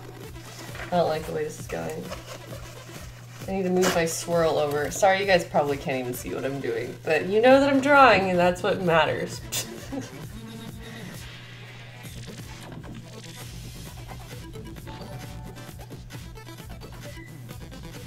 Whoa, Panda! Panda donated $267. Is that the item? Was that from the wish list? I think I missed it because the way that it displays over here is weird. Thank you so much. Panda donated. There it is. There it goes. So, unless I'm mistaken, that is actually the wish list item. Panda, if you can confirm, I'm pretty sure it is. I need to double check that functionality is working because it just showed up as a donation. Yes, there's a saw. Okay. Yes, thank you so much. Or maybe it did display and I just missed it. Thank you so much. That saw is awesome. Okay, so I'll tell you guys about that. That was an item on my wish list that I just put there before this stream. And that saw it's called a compound miter saw, and it's kind of well, I mean, it's small for a saw. It's a table, it's a saw that sits on a table. It's not a table saw. But it has like a giant rotating blade that you pull down, and it includes like a platform that can be tilted, rotated, the blade itself rotates, and you can use it to cut all different kinds of angles, and like angles in the ends of boards and things. So what I want to use it for is to be able to build like frames, like wooden frames for photo sets that I've been working on. Like I said, I want to do my own photography, and in some cases that will include building my own small scale like photography sets. And I wanted to have the ability to do a little bit of basic woodworking. So thank you so much, Panda, for contributing that. That's super awesome. I'm so excited to get that. And that's going to go contribute directly towards me building things with wood and working on stuff that will be here in the shop and also downstairs in my photo area for like wooden backdrops and stuff. So yay, thank you Panda, that's super awesome. I just wanted to let you know what that item was specifically and what I was going to use it for, and now you know. Hey, Anna says she's that in her friend's shop. Yeah, I did that when I was in college. My college degree is actually in theatrical design. So I like worked in my school's scene shop and built parts of sets and things like that. Mostly simple stuff like platforms and flats and things of that nature.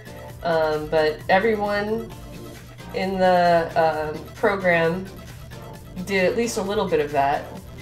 So I have some experience, although I'm not necessarily an expert. I do feel confident enough that I'll be able to like build simple wooden frames and stuff on my own.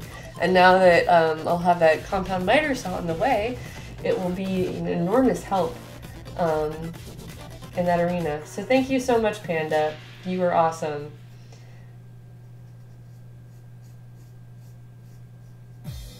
Man, I'm jazzed. I have some cool ideas and plans for things I want to build that way.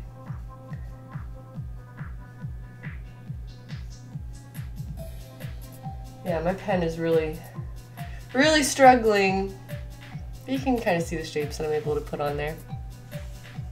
MP Laffy is going to bed. Well, thank you so much for coming to the stream. I hope to be doing this a lot more regularly. I can't necessarily commit to doing every single stream, but I'm going to try to do my regular stream schedule again. Travel thank you so much for donating the gold leaf kit off the wish list. That is, I want to use that on the belt buckle for this costume. I want the belt buckle in the front and the little belt tab down here to be gold leafed. So I put a little gold leaf kit on my wish list to try to check that out. And I'm going to probably be doing that on stream, so you'll be able to see me playing with that. Man, you guys are going crazy on this wish list now.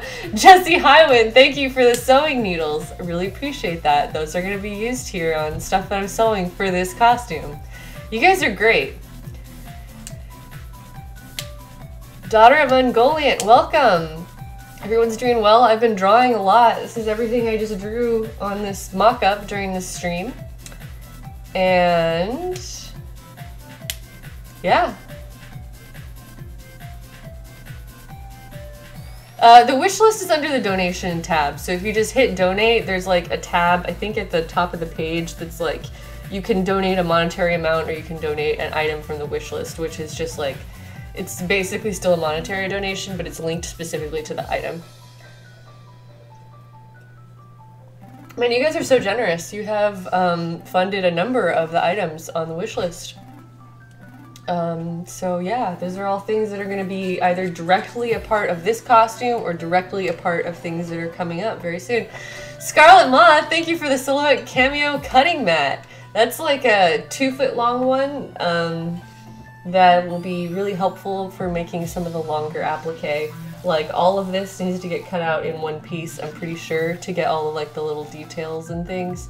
So that's what that's going to be used for. Thank you so much. Jackie's heading out. Happy that I'm back. I'll definitely be here for the next stream. Thank you so much, Jackie. Thanks for coming by. Red Bart is asking what the mock-up is made out of. This is a canvas fabric, so it's just like cotton, I think, but it's pretty thick and pretty heavy in the way that it drapes, so it's a little bit more similar to the thicker fabric I'll be using. As Akira, thank you so much for the respirator replacement cartridges. That's awesome, because I needed some. You guys are so generous, man. You're just like wiping out that wish list. I'm gonna have to stay on top of that. Dang, Army of Ancients, thank you for the gold foil heat transfer vinyl by the roll. So that gold, that's what this is gonna be made out of. And I'll be cutting it on the Silhouette Cameo mat that Scarlet Moth just bought. You guys are super awesome because this is my costume funding coming together right now. Like all of these items are gonna be showing up at my door and gonna be becoming a part of what we are working on right now. So this is, yes, like Christmas time. The Great Bone says, haven't seen you in forever. Glad to see you. Not sure why I'm not getting notifications. I don't know why you're not either, but I'm really happy. Yes, it is Christmas in January. Yes, the donations, the wishlist items all show up as monetary donations, which they are, basically. But, so yes, all of the money that's collected in the stream is in that's the monetary value of the items. So that'll be supplies for this costume, tools for the shop, tools for building things in the future, and all of that is going to be really super helpful. Thank you guys so much for Christmas in January. Oh, hi Melinda Chan, thanks for stopping by. Merry belated Christmas. Thank you so much, Azakira. You guys are so kind. Yeah, the Cricut, or Silhouette. I have a Silhouette, but Cricut does basically the same thing. Those are super, super useful machines because I'm going to end up doing a lot of this applique that way, I think. I don't know. It might be leather, but we'll see how it goes. I feel like stitching along all of the tiny edges here just wouldn't be as attractive, and so I might just use the vinyl.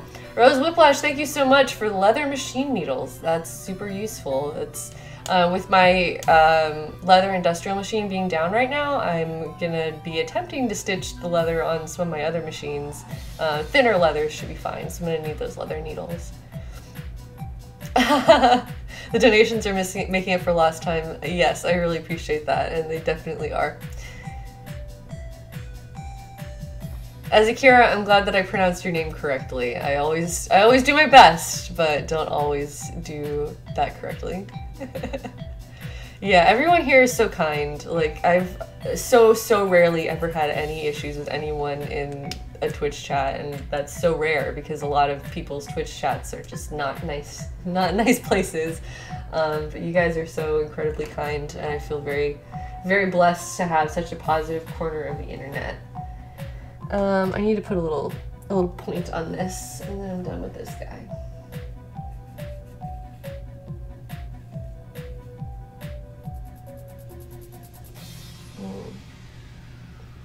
This little seam is also not perfectly vertical, so it's making this look even weirder, but I will clean it up and get it nice and symmetrical and squared up before it gets, when I do that digitally. Serena's asking if I use my Silhouette for the details, do I think I'll be streaming that? Possibly, it kind of depends. It's harder for me to stream stuff on the computer, I think. My Silhouette is over there. I probably wouldn't stream like the cutting of the vinyl. I would just show you guys the decals that were made. And then with that, I could iron them on stream if I end up going that path. Shelb C, thank you so much for the large craft paper roll. That's useful for pattern making. It's useful for laying down in an area where I want to paint or like covering the table, stuff like that. So that's super useful. And Dragsaw donated $15. Thank you guys so much. You guys are so kind. You guys just like wiped off everything. Daughter of Ungoliant, thank you so much for subscribing. There's that little Link. He's so cute. He's always looking cute on the screen. Steaming it. Yes. So yeah, Tian, thank you so much for subscribing.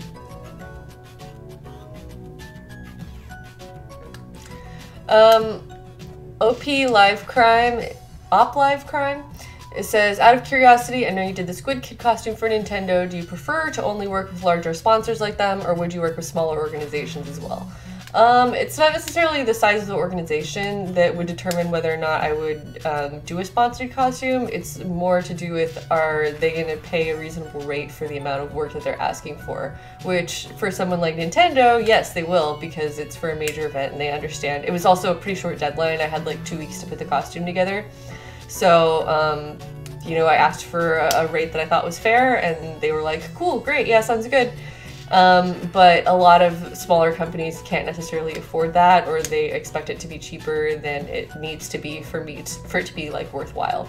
So that's why you haven't seen me working with a lot of smaller companies, is because I asked for more money than they were willing to give me, and then I didn't work with them. That's why you've only seen me work for Nintendo, because they were the only ones that was like, yeah, that's fine. Yeah, cool, just pay her. Oh, Dragsaw was beaten to the paper. Oh, well, thank you for trying. Oh, hey, Army of Ancients, thank you so much for the dress form padding system. I guess I better buy a new dress form. So that padding system, what it is it's like a slip cover that goes over your dress form, this being a dress form. And the pads you can add wherever you like on any part of the body in order to make the dress form more closely match your own figure. So like for most humans in the world, we do not look exactly like the dress forms that we're using as sewing mannequins and things like that. You know, every body shape is slightly different. People have, you know, their own little idiosyncrasies, and they have, you know, lumps and bumps in different places. And so as you learn to sew, you'll start to notice different ways in which your own body is different than the mannequin that you're working on. And the padding system is in order to make up the difference. So like for me, my hips are really wide, and it's hard so like I'm not going to find a mannequin that's perfect exactly on my form. So I can add those pads to the hips of my mannequin and make it look more like me and more to be close to my actual measurements. So that's what that system is for. Thank you so much for purchasing it, because that is definitely going to be indispensable here once I get it all ready. Everyone gets a gold star. Thank you so much. That you guys have been so wholesome. And $500, wow, yeah, that's incredible. Thank you guys so much for contributing to everything here tonight.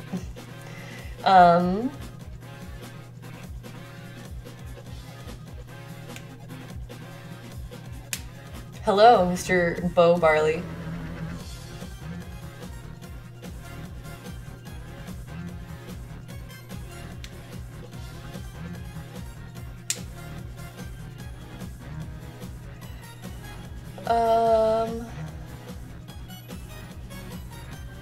Up Live Crime saying they've got access to some marketing people, game devs in Texas. Yeah, I'd be happy to be a suggestion. I'm always happy to discuss working with different companies, or to do a sponsored costume, or to model for them at an event or whatever.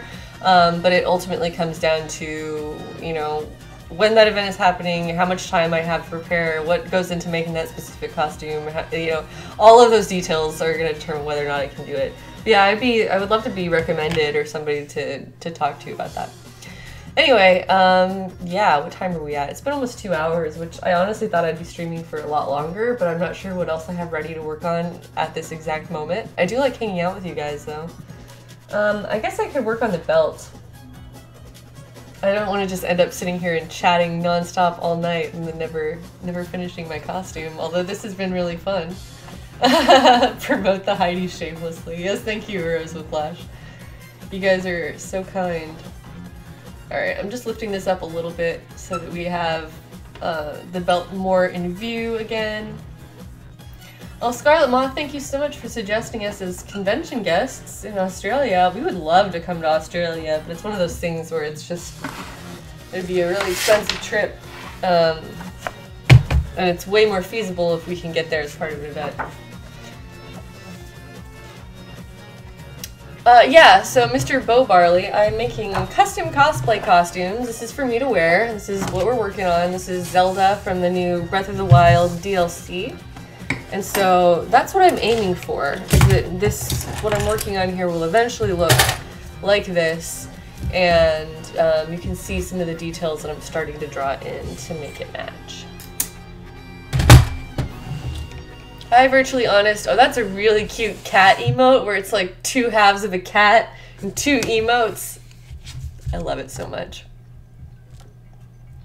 Army of Ancients is saying, going back to photography goals, what camera do I have / want? I have a pretty old entry-level DSLR, so it's not a super nice one, but it is a DSLR, and it is one that I've learned a lot using and improved my photography doing. So I have a Canon Rebel T2i, which was like relatively up to date when I bought it, but that was like 5 years ago, and so it's not, there's like, I think they're up to like the T5i or something like that.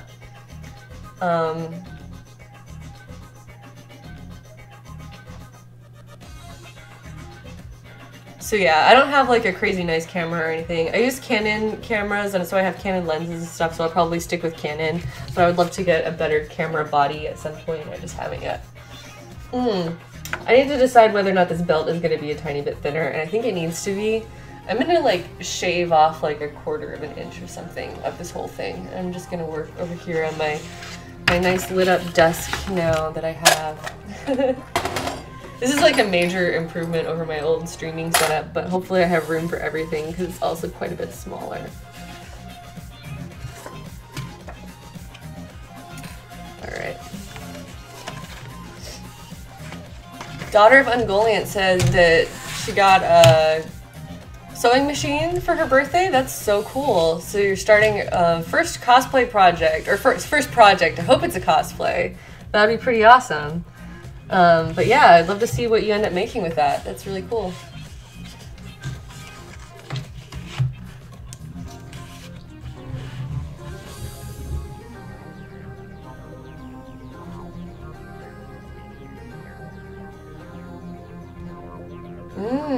Old lenses are super cheap. That's good to know.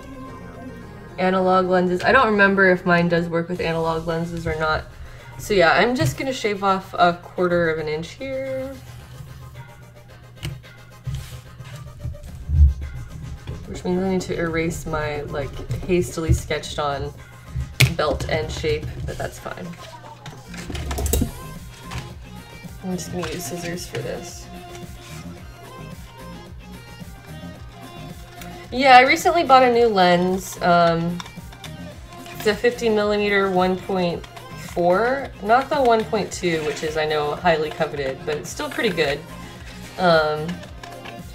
So I've been enjoying kind of getting some nicer portrait shots with that new lens.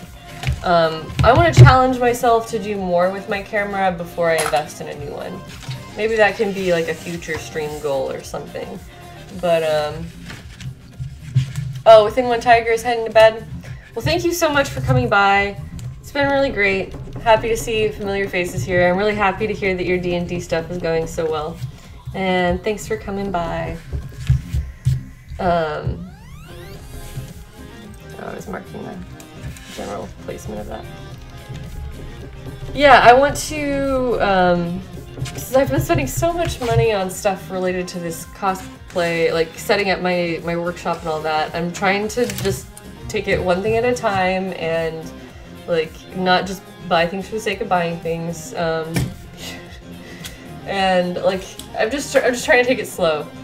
So photography or serious photography is a new-ish pursuit for me, and so I want to get the most out of the camera that I have before upgrading, and then maybe invest in a couple different lenses and like try some new things, and then once I get to a point where I feel like I'm really more confident in my ability to make really nice photos, then I will consider investing into a better camera.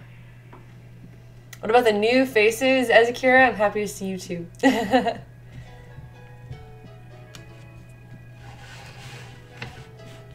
Cathal is going to sleep because it's like 6 a.m. Well, thank you for coming.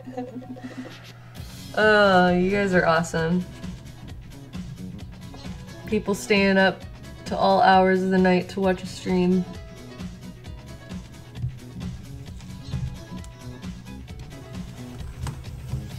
Well, you guys have been fantastic. I was concerned that no one would show up because I haven't streamed in so long. But I really appreciate you all coming by and hanging out with me and encouraging me as we work on this outfit together.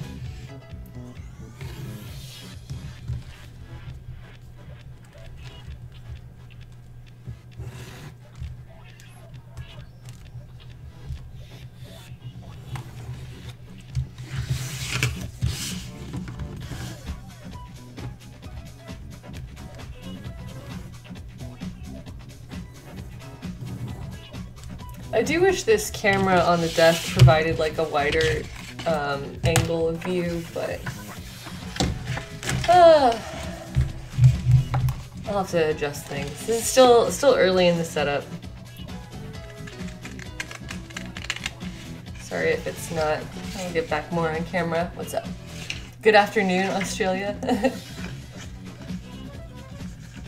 How do people do this stuff? With practice. You just learn. You just get creative by following a lot of other creative people that inspire you, and then you see.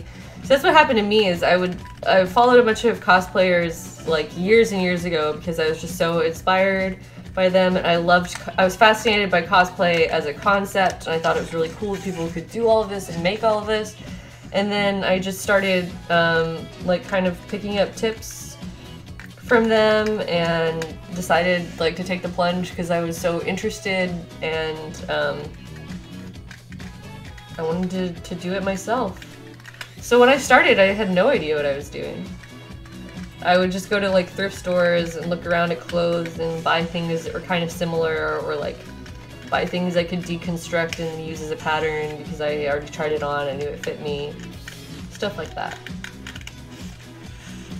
So yeah, since then I have spent a lot of time and effort learning how to sew well, which I'm not necessarily an expert on either, but I'm doing my best. I spent a lot of time and effort educating myself, I guess you could say. So I take it a lot more seriously now. But when I started, I didn't know any of this. Magical Kit Kat's waiting for me to start streaming again. I'm happy that you guys waited for me. I thought no one would come to my stream.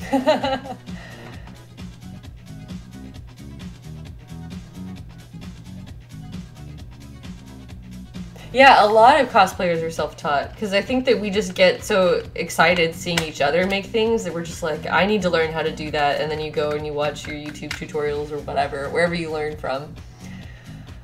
OMG, is that the girl in Zelda? It is the girl in Zelda. I hate patterns, I like to make it up as I go. Yeah, a lot of people do that. I need to at least make up my own pattern.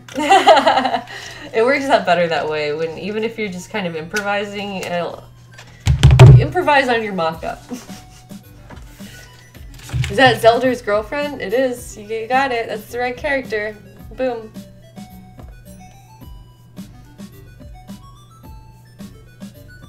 I reverse engineered all the things I learned from others and made them cool. Yeah, that's a good... I mean, I think that other people were already doing cool things. I didn't, like, make it cool when I showed up, it was suddenly cool. That's not true. I just did my best. And, yeah, I was inspired by a lot of other people, and I was mimicking what they were doing to various degrees, in a respectful way.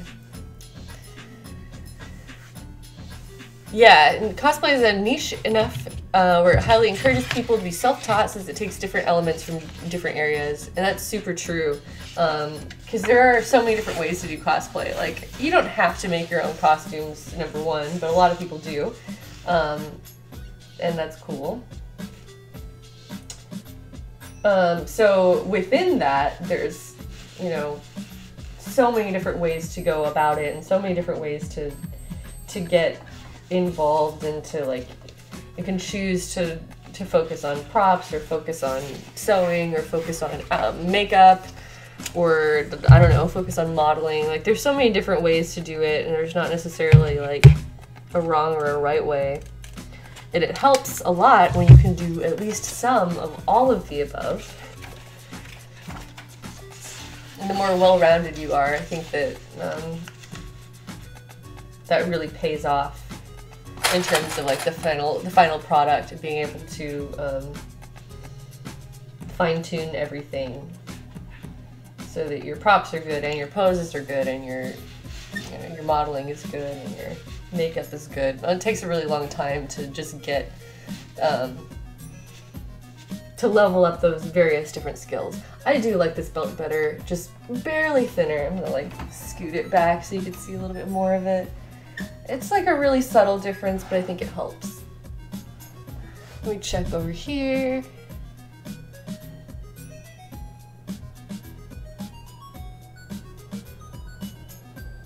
Oh, that's cute. A-Hope is saying that they will name their child Link, or their girlfriend wants to. That is a cute name, I think. Wait till, like, 10, 15 years from now, and just like all of the kids in the next generation just have like anime video game names.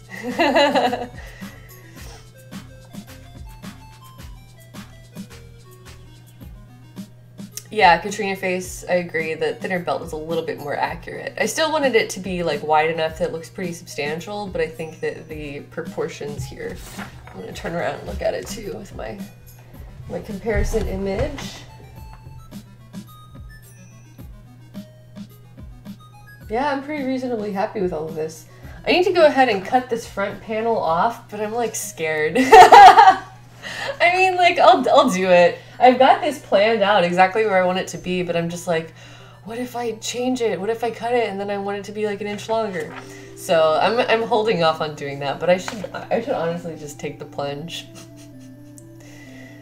As Akira is heading out, well, thank you so much for stopping by, and thank you for contributing. That was super generous of you to show up and like get things on the wish list in your first stream here, but thank you so much. Welcome to our community, and hope to see you around in future streams.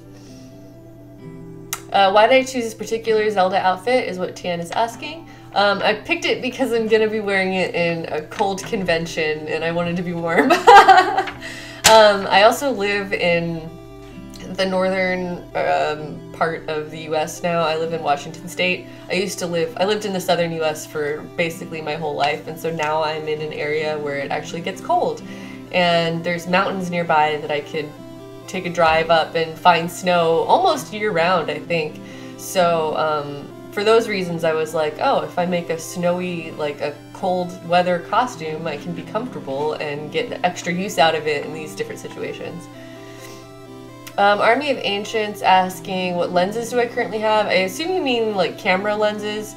I use the 50mm 1.4 a lot, and I use I don't remember. I have like the kit lens, and those are like the two main ones that I use. I haven't really branched out a lot, and I have at least one longer focal length, like a zoom lens that you would use for like a greater distance. So that's basically all that I own. I use the 50mm for most things like cosplay related, but I need to branch out a little bit more. I was thinking about renting some lenses so that I can experiment with them without having like to having it be like a major investment, and to be able to try it out, test it, see if I like it, if that's gonna be good for my style or whatever, and then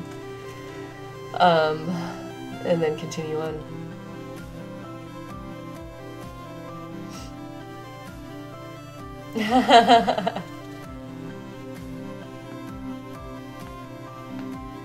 Do I like the fact that I can dye the armor? You mean like in-game? Yeah, I think that's pretty cool. Although I tended to not dye the armor because I didn't care as much about customization as I liked the designs already. So I never felt like I needed to change them.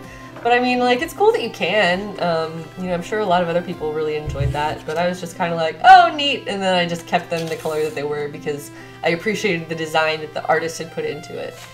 So, well, thank you very much, Army of Ancients, for the suggestions. If you have suggestions, especially for good versatile lenses that like would be something that could do a different, like a range of a style of shots, because the 50mm I really love, but it's kind of limited. So if I could find a lens that has like a greater range, that would be really nice. But yeah, I'd love some suggestions. You made the Gerudo armor pink. Yeah, I can see that. It feels right. Anyway, I'm going to continue now. I'm going to try to work more on this little belt. Give me this up closer. Okay, so I'm kind of eyeballing this. Her belt, I don't need to scoop all of this up. I was just like talking and like instinctively cleaning while I was talking. So she has like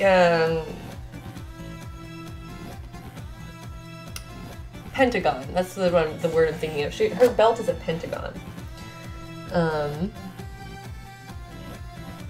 Which I'm sure that there's like a way to just have that automatically made. Stormy Synthetic, thanks for following. I haven't been saying all the follows out loud, which maybe I should have, but thank you guys.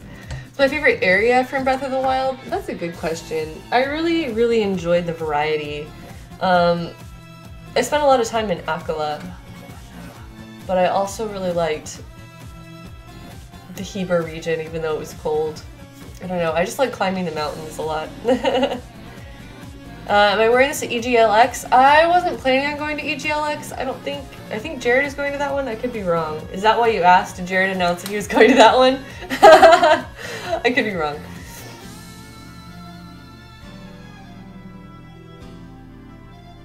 If you can dye clothes in Breath of the Wild, can you choose your colors for your cosplay outfits? Yeah, absolutely.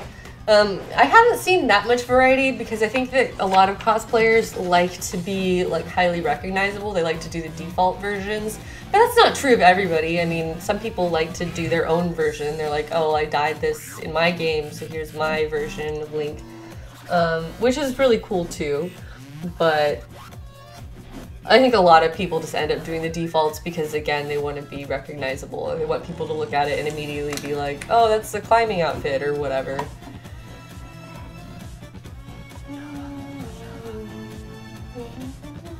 Oh, he did announce he's going to EGLX? Yeah, Jared is going to go to EGLX, but I am not. So, yeah, I won't be wearing anything at EGLX. But yeah, he'll be there and he'll be having fun. In fact, I don't know if he's announced this yet, but he told me that he wants to wear his Dieth armor at Katsucon, so... Or not armor, but Dieth outfit. So he might actually be cosplaying at Katsucon this year for the first year. I don't know if that's 100% yet, but he talked about that as something that he wanted to do. So Jared goes with me to all the different cosplay conventions, and he'll sit and be my handler because he's just a wonderful cosplay husband and understands my needs. I'm gonna do this at... I'm gonna start with 3 inches. I can size it down from there.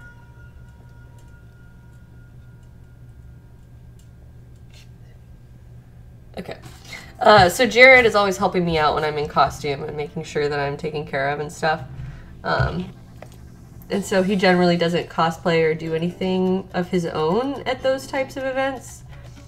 But this time I'm like, Jared, you could do your own photo shoots at Katsucon. He's like, hey, I could. So he might be there wearing a costume that I made for him.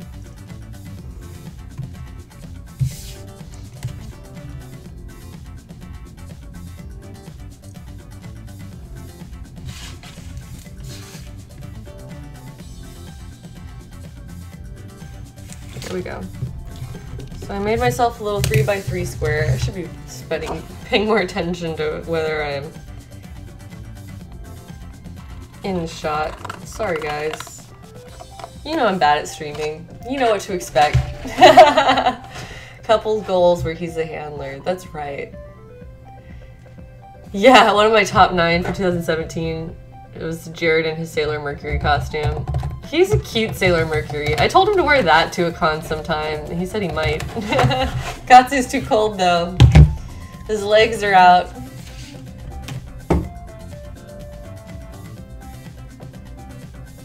Blue Rue's heading out. Well, thanks for stopping by. I'm glad you could hang out for a bit.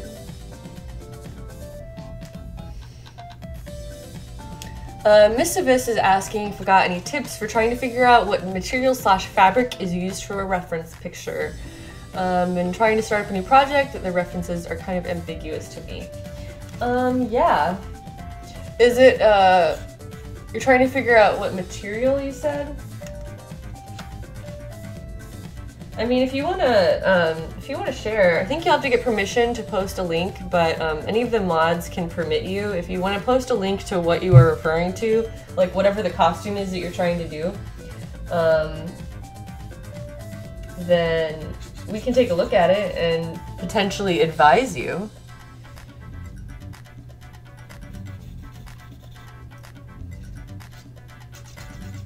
I think this actually needs to be bigger than what I made.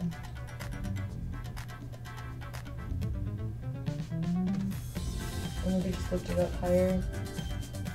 No, it needs to be bigger for sure. Alright. Well, what if I start with 4x4 area? I might actually be on camera here too.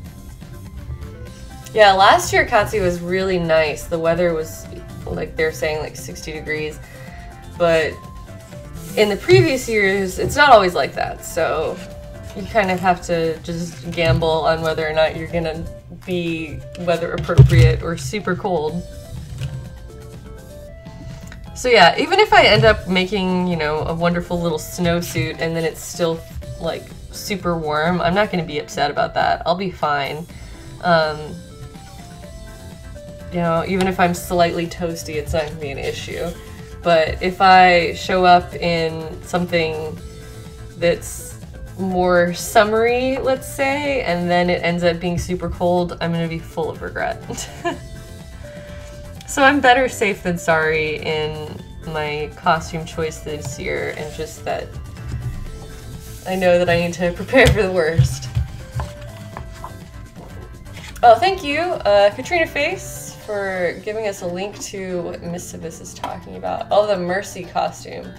Okay, so you're trying to look to decide what a material something is made out of.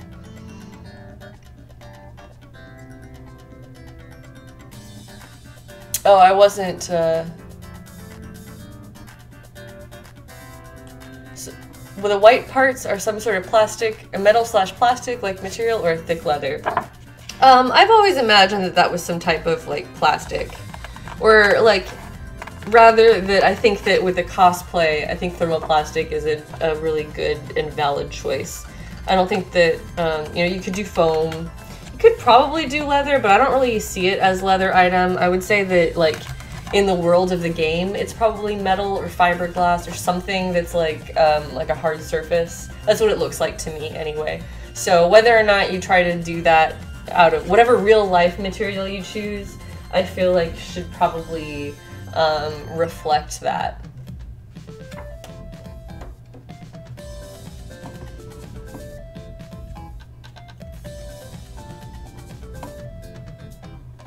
So I made like this square. What I actually need is a pentagon, which I feel like I should just digitally do that part, honestly. Because I would have to like math it out to get the right shape, but I have kind of estimated the size now.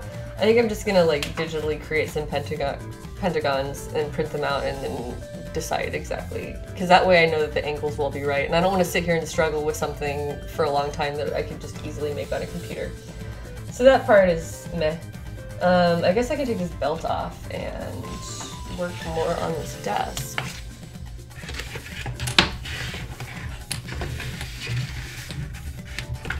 Now I'm going to turn this. Oh, hey guys. A little bit. Pardon me as I'm like making adjustments. Okay. And I think I'm going to do one more change, which is to flip my cameras. All right, here we go. So now we've got a main camera, which is me chilling here. Unfortunately, this overhead one doesn't want to like 100% focus, which I hate, but hopefully you guys can still see enough of this. That's my favorite fabric to work with. I really like leather and I really like silk. They both are just like really fun to sew with. I like nice textures and fibers and stuff too. Primula Rose is asking, they love the color of the walls of my studio. Is there a particular reason I use this color? No, I just like it. I can tell you exactly what the color is because I have it right here.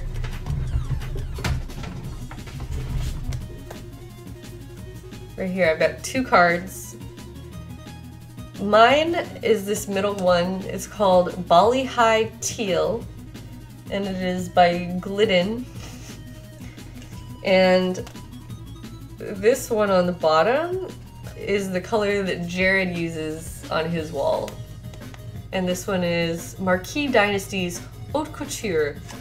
So, if you ever want to make a rip-off Pro Jared set or Atelier Heidi set for some reason, those are your colors.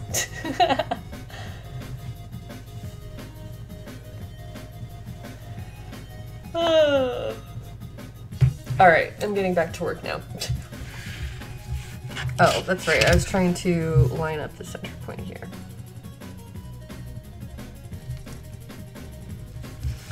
So there is my general guides for the places where I think this, I'm looking at the bottom of this little belt buckle now. Con Jared channel. Yeah, it definitely looks blue. The wall looks blue in a lot of photos just because of like the way that it white balances. It's technically, I would call it a teal, but you know, it's whatever. It's gonna appear more green or more blue in various lighting situations. So it is what it is.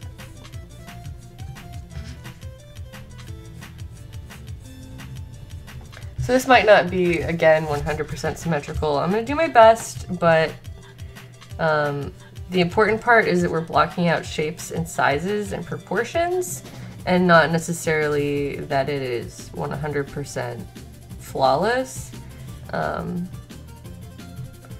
because I'm not really that kind of artist, and that would take forever.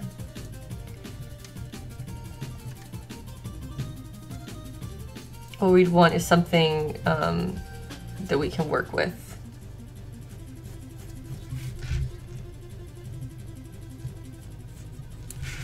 It's harder to do when you're like working against the direction of your hand, and much easier to do when you're stroking in the same direction that your fingers already want to move in. Yeah, I've studied art in many capacities over the course of my life, but I never really developed as an illustrator. I don't like sit down and draw my own characters or anything like that. So, you know, I do fine in sketching out my little details and things, but it's not my favorite part. It's not the thing I'm most confident in.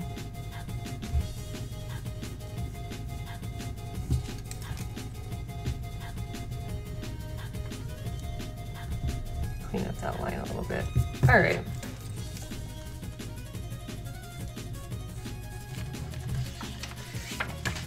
So as you can see, I like to do kind of one side at a time.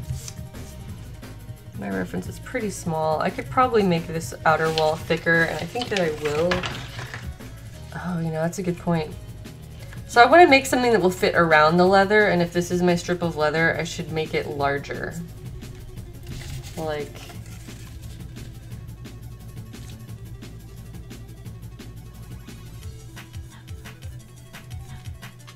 yeah, that's what I'm gonna do. I'm gonna do this right now.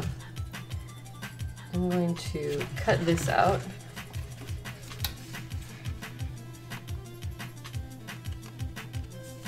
Along the shape that I just sketched.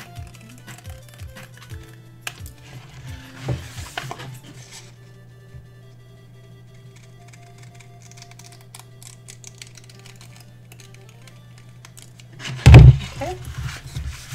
So this is going to be like a three-dimensional tab that the part that I'm drawing right now is going to be like another piece that will slide on to the end of this belt. So yeah. Oh, I missed some people. Red and orange leaving at the same time. All right, bye Orange Crush and bye Red Bard. We'll see you next time, which will hopefully be Saturday. I think I'm ready to keep picking up my normal Twitch schedule. All right, night guys. We'll see you later. What's my favorite Zelda game? What's my favorite 2D Zelda? That's a good question. I wasn't, so like my very first Zelda game was Ocarina of Time. So I like showed up on I started loving video games. I think that was like one of the first video games I ever played actually. So for me, like my childhood Zelda was already 3D Zelda. So I didn't like grow up playing the Super Nintendo games or anything. So I haven't played as much of the 2D ones. I honestly should just go back and play them all anyway. Because I suck at them.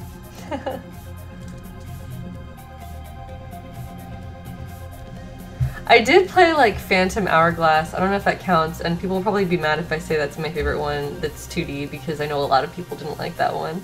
But I thought it was a fun game. I certainly didn't have any problems with it.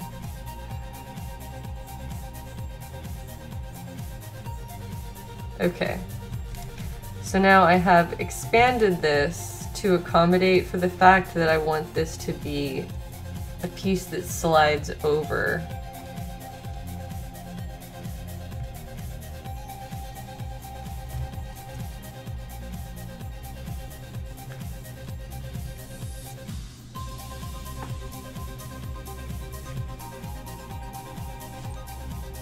And there we go. And yes, I will still take this into the computer and clean it up and make it 100% symmetrical. And take all my sketchy lines and turn them into nice, confident, clean lines. But we're just getting our base shapes down. Oh, once again, I'm trying to sketch against the direction of my hand and I just suck at it.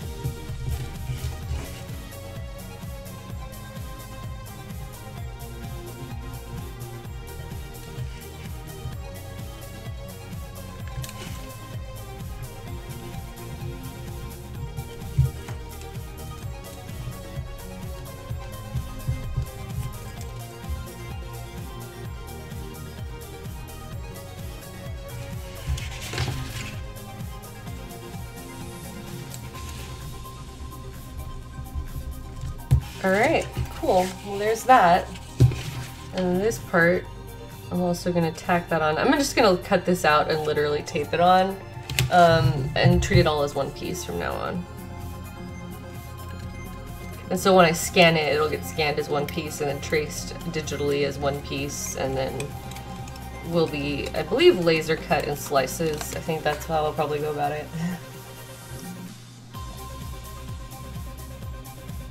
Link to the Past, yeah, I've watched like friends play that game like pretty extensively, so I would say that one's probably the best 2D Zelda. I'm sure that my Jared would be mad at me if I said anything else because he really loves that one.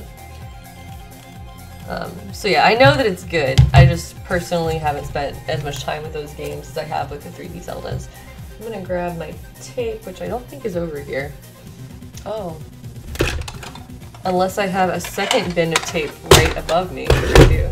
See, getting organized is so great because all my stuff is like within reach and I know where to find it. This is such a foreign feeling. What is this? Knowing where my stuff is? Weird. Dang it, I just like folded this tape on itself. Jared playing Link to the Past randomized is your favorite YouTube series? That's awesome. Oh yeah, where he like gets locked out of dungeons and stuff and like is doing things in weird orders because it's all just randomized.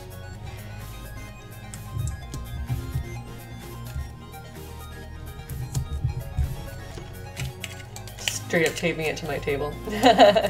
Link's Awakening is good.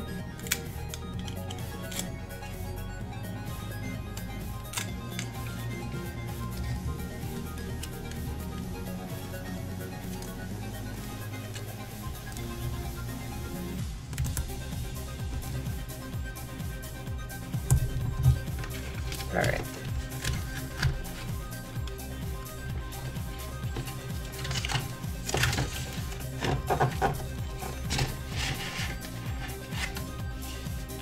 These I'll just cut so that they're like flush with my curved edge.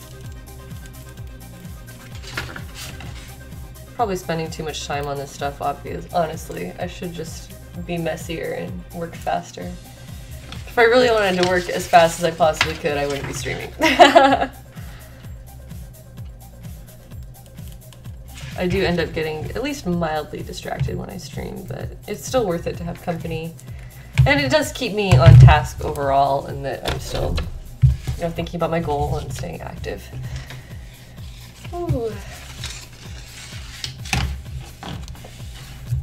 Link's Awakening is good because he's woke. Yeah, you know, it's hard to argue with that. Okay, cool. So I've got a start here. I want to say that I can expect my belt buckle to kind of cover this much-ish. It's going to extend out and beyond. But for the sake of me continuing to draw right now, let's just kind of block out that much space and assume that our belt buckle will be blocking that much. So it'll be kind of whatever else fits below that. Now, it also has a border on both sides. Is that my playlist running out? Have I been playing all of the music? I played all of the music. Alright, let's start over. I need a longer playlist. But yeah, this is a good playlist. I hope you guys like it.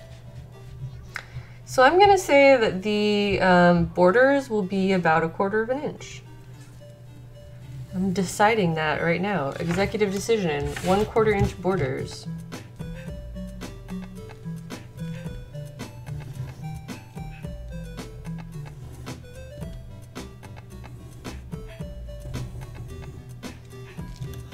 Alright. And so all of the rest of the pattern on this will be drawn within this space. Now, you guys probably can't see the reference super clearly, but this is a part that I'm looking at right here, in case that wasn't obvious. Am I reading the notes in Japanese? I'm just freehanding the idea concept. I don't know what the Japanese notes say. I have a friend who could probably translate for them for me, but I don't think it's that super important. Lawrence Turtle's heading to bed. Thanks for coming to my stream. I hope you liked it. So no, I don't have any special insight from the notes because I do not read in Japanese, but I am using all of the little detailed drawings and things. That's super useful in figuring out how this needs to go together. So anyway, once again, I'm thinking about blocking out and thinking about how I can visually divide up this space in a way that will help me. And I'm just going to start by saying that there's like kind of a line that's maybe about halfway down. Okay. So I'm just going to put in a sweeping line, and it's kind of curved. And then there's another one above that. And once again, I'm drawing like against the grain. Okay, so these are actually going to need to be adjusted quite a bit, because now that I'm really looking at this, the upper edge of this connects all the way into the corner here.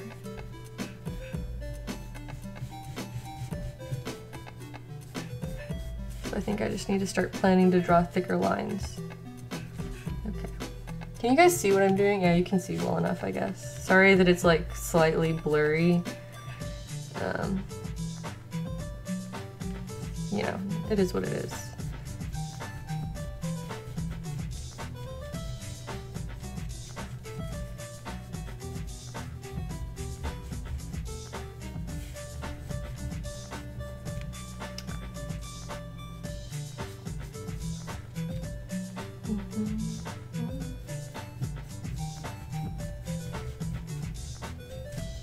Yeah, shout out to Game Chops and DJ Cutman for the sweet tunes that I'm always grooving to here on these streams.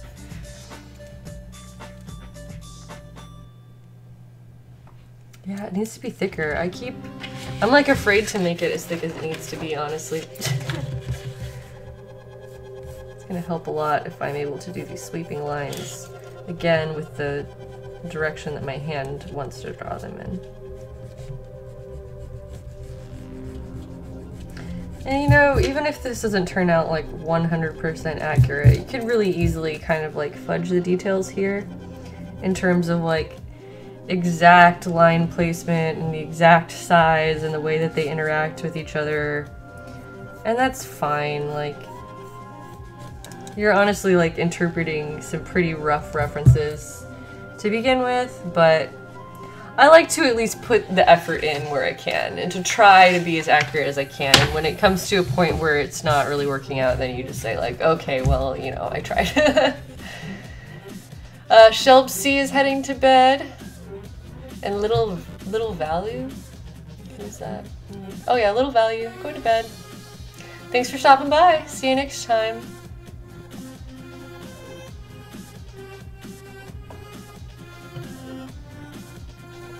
Army of Ancients is asking, do I have the same music playing that you hear on the stream? Yes. It's at a pretty low volume coming out of my computer speakers, so it doesn't really, I guess it just doesn't get picked up by the mic, or maybe the computer is able to compensate for it. But the way that the sound works is the OBS, the system that's running the stream, is taking that desktop audio, like what's coming out of my speakers is also being played directly for you. So it's not, you're not hearing it coming out of the speakers and then going into the microphone, you're just hearing it directly through the computer. Strange Cup of Tea, thanks for coming by. And this song is called Boo Step, Super Mario World Castle. That's what this song is. So, there you go. Yeah, I've been going for about two and a half hours. I'm probably not gonna go for a whole lot longer, but I want to get as much done as I can.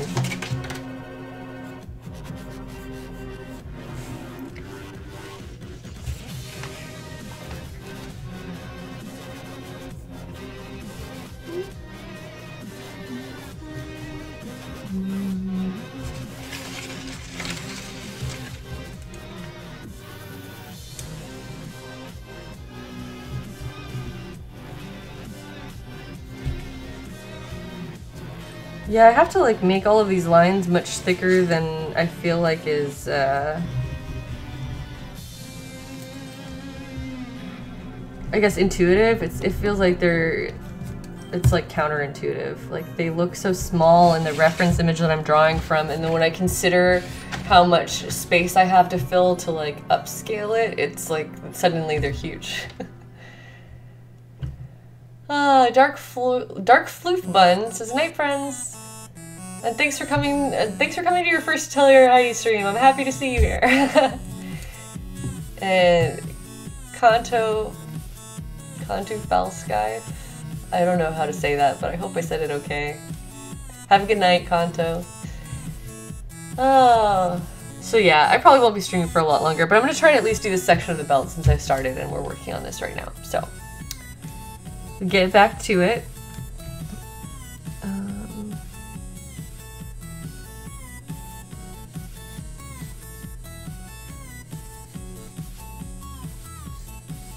These lines are kind of sweeping and they don't really all exactly go in the same directions or at the same angle. So it's kind of just abstract. I need to not get too hung up on making it 100% anything, because that's just not really feasible probably. Yeah, because see, this is supposed to be already like half the size.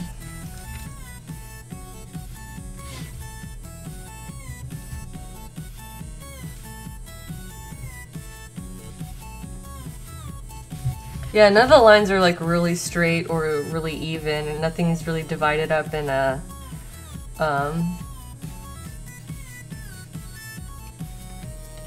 totally symmetrical way. So that makes this all very interesting to work on.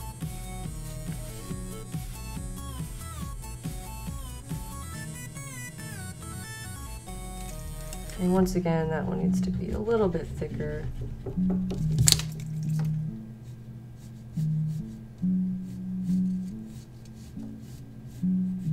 Wait, did that? No, that curved the other way. Ah, I can't even remember what I'm doing.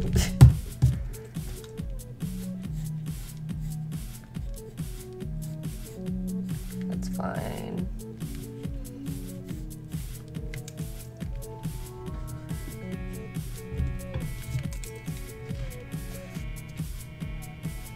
This one like almost hugs the line into the next.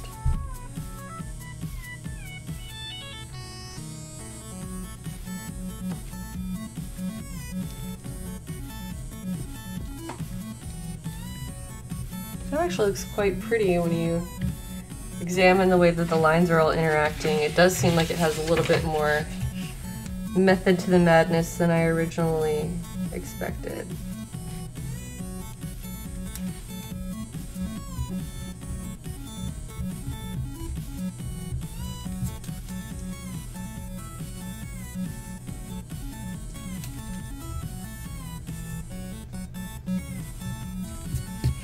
Alright, well there we go. I think that's gonna be certainly good enough for my purposes tonight. Like I said, it'll get scanned in, it'll be trued up, it'll be cleaned up and all of that. Maybe I could make the borders thicker. I wonder if that would...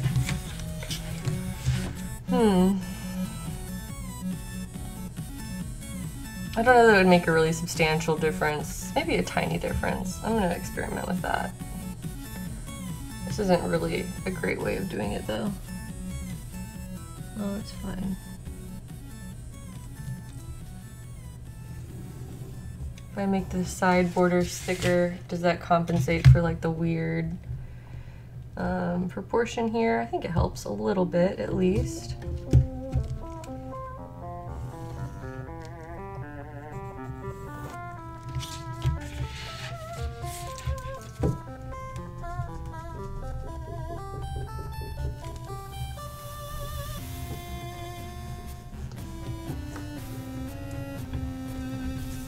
So I don't know if I'll be able to laser cut all of these pieces, but I had the idea, which is that if I made my pattern digital, I could potentially, it'll depend on whether or not I can find a laser cutter that has a large enough bed. I don't know how much,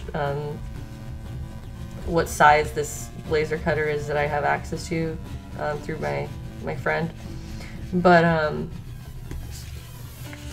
if I can just lay the belt down and then really lightly laser cut, just laser engrave the whole thing, that will make it super, super easy for me to just go over and hand cut it. Otherwise, I have to trace it by hand from my pattern to transfer it onto the leather and then cut it, which I certainly could still do and, you know, usually do.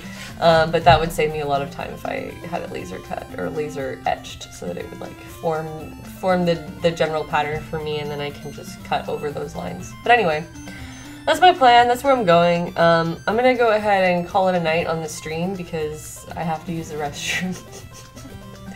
And because it's been, you know, a fun, nice night and I've been streaming for like 2.5 hours. So, thank you guys so much for coming to my stream, and I hope that you saw some things here tonight that were mildly interesting to you at least, and that we got to hang out for a while and chat. So yeah, that's just about it. Check it up on this chat. Raid? Oh, I don't know. Should I raid somebody? I don't know how to do that. Or I don't know how to manually trigger a host. I'm gonna talk to Jared about that. I'll learn how to raid somebody next time. Sorry, guys. Alright. I just want to say thank you again to everybody who came by and hopefully enjoyed the stream. Thank you to everybody who donated tonight. All of the donations, almost all of them were wishlist items that I am going to be purchasing and using on this costume, as well as future costumes and tools and things that I'm going to get a lot of use out of. So thank you guys so much for contributing and supporting all of that, and I hope that I can make you proud by making more cool things and hopefully entertain or teach you something along the way. Alright guys, thanks for giving me a really, really awesome comeback stream, and I'm gonna go ahead and say now that I'm planning to do another stream on Saturday, which was my old streaming schedule when I was streaming regularly. So I'm gonna go ahead and try to put together a fresh wish list. Yeah, I'll do that too. I'm gonna go ahead and try to stick to my original stream schedule, which will be a 1 p.m. Pacific stream on Wednesday will be my next one. So I'll announce that and stuff elsewhere. But good night, everybody, and I will see you next time.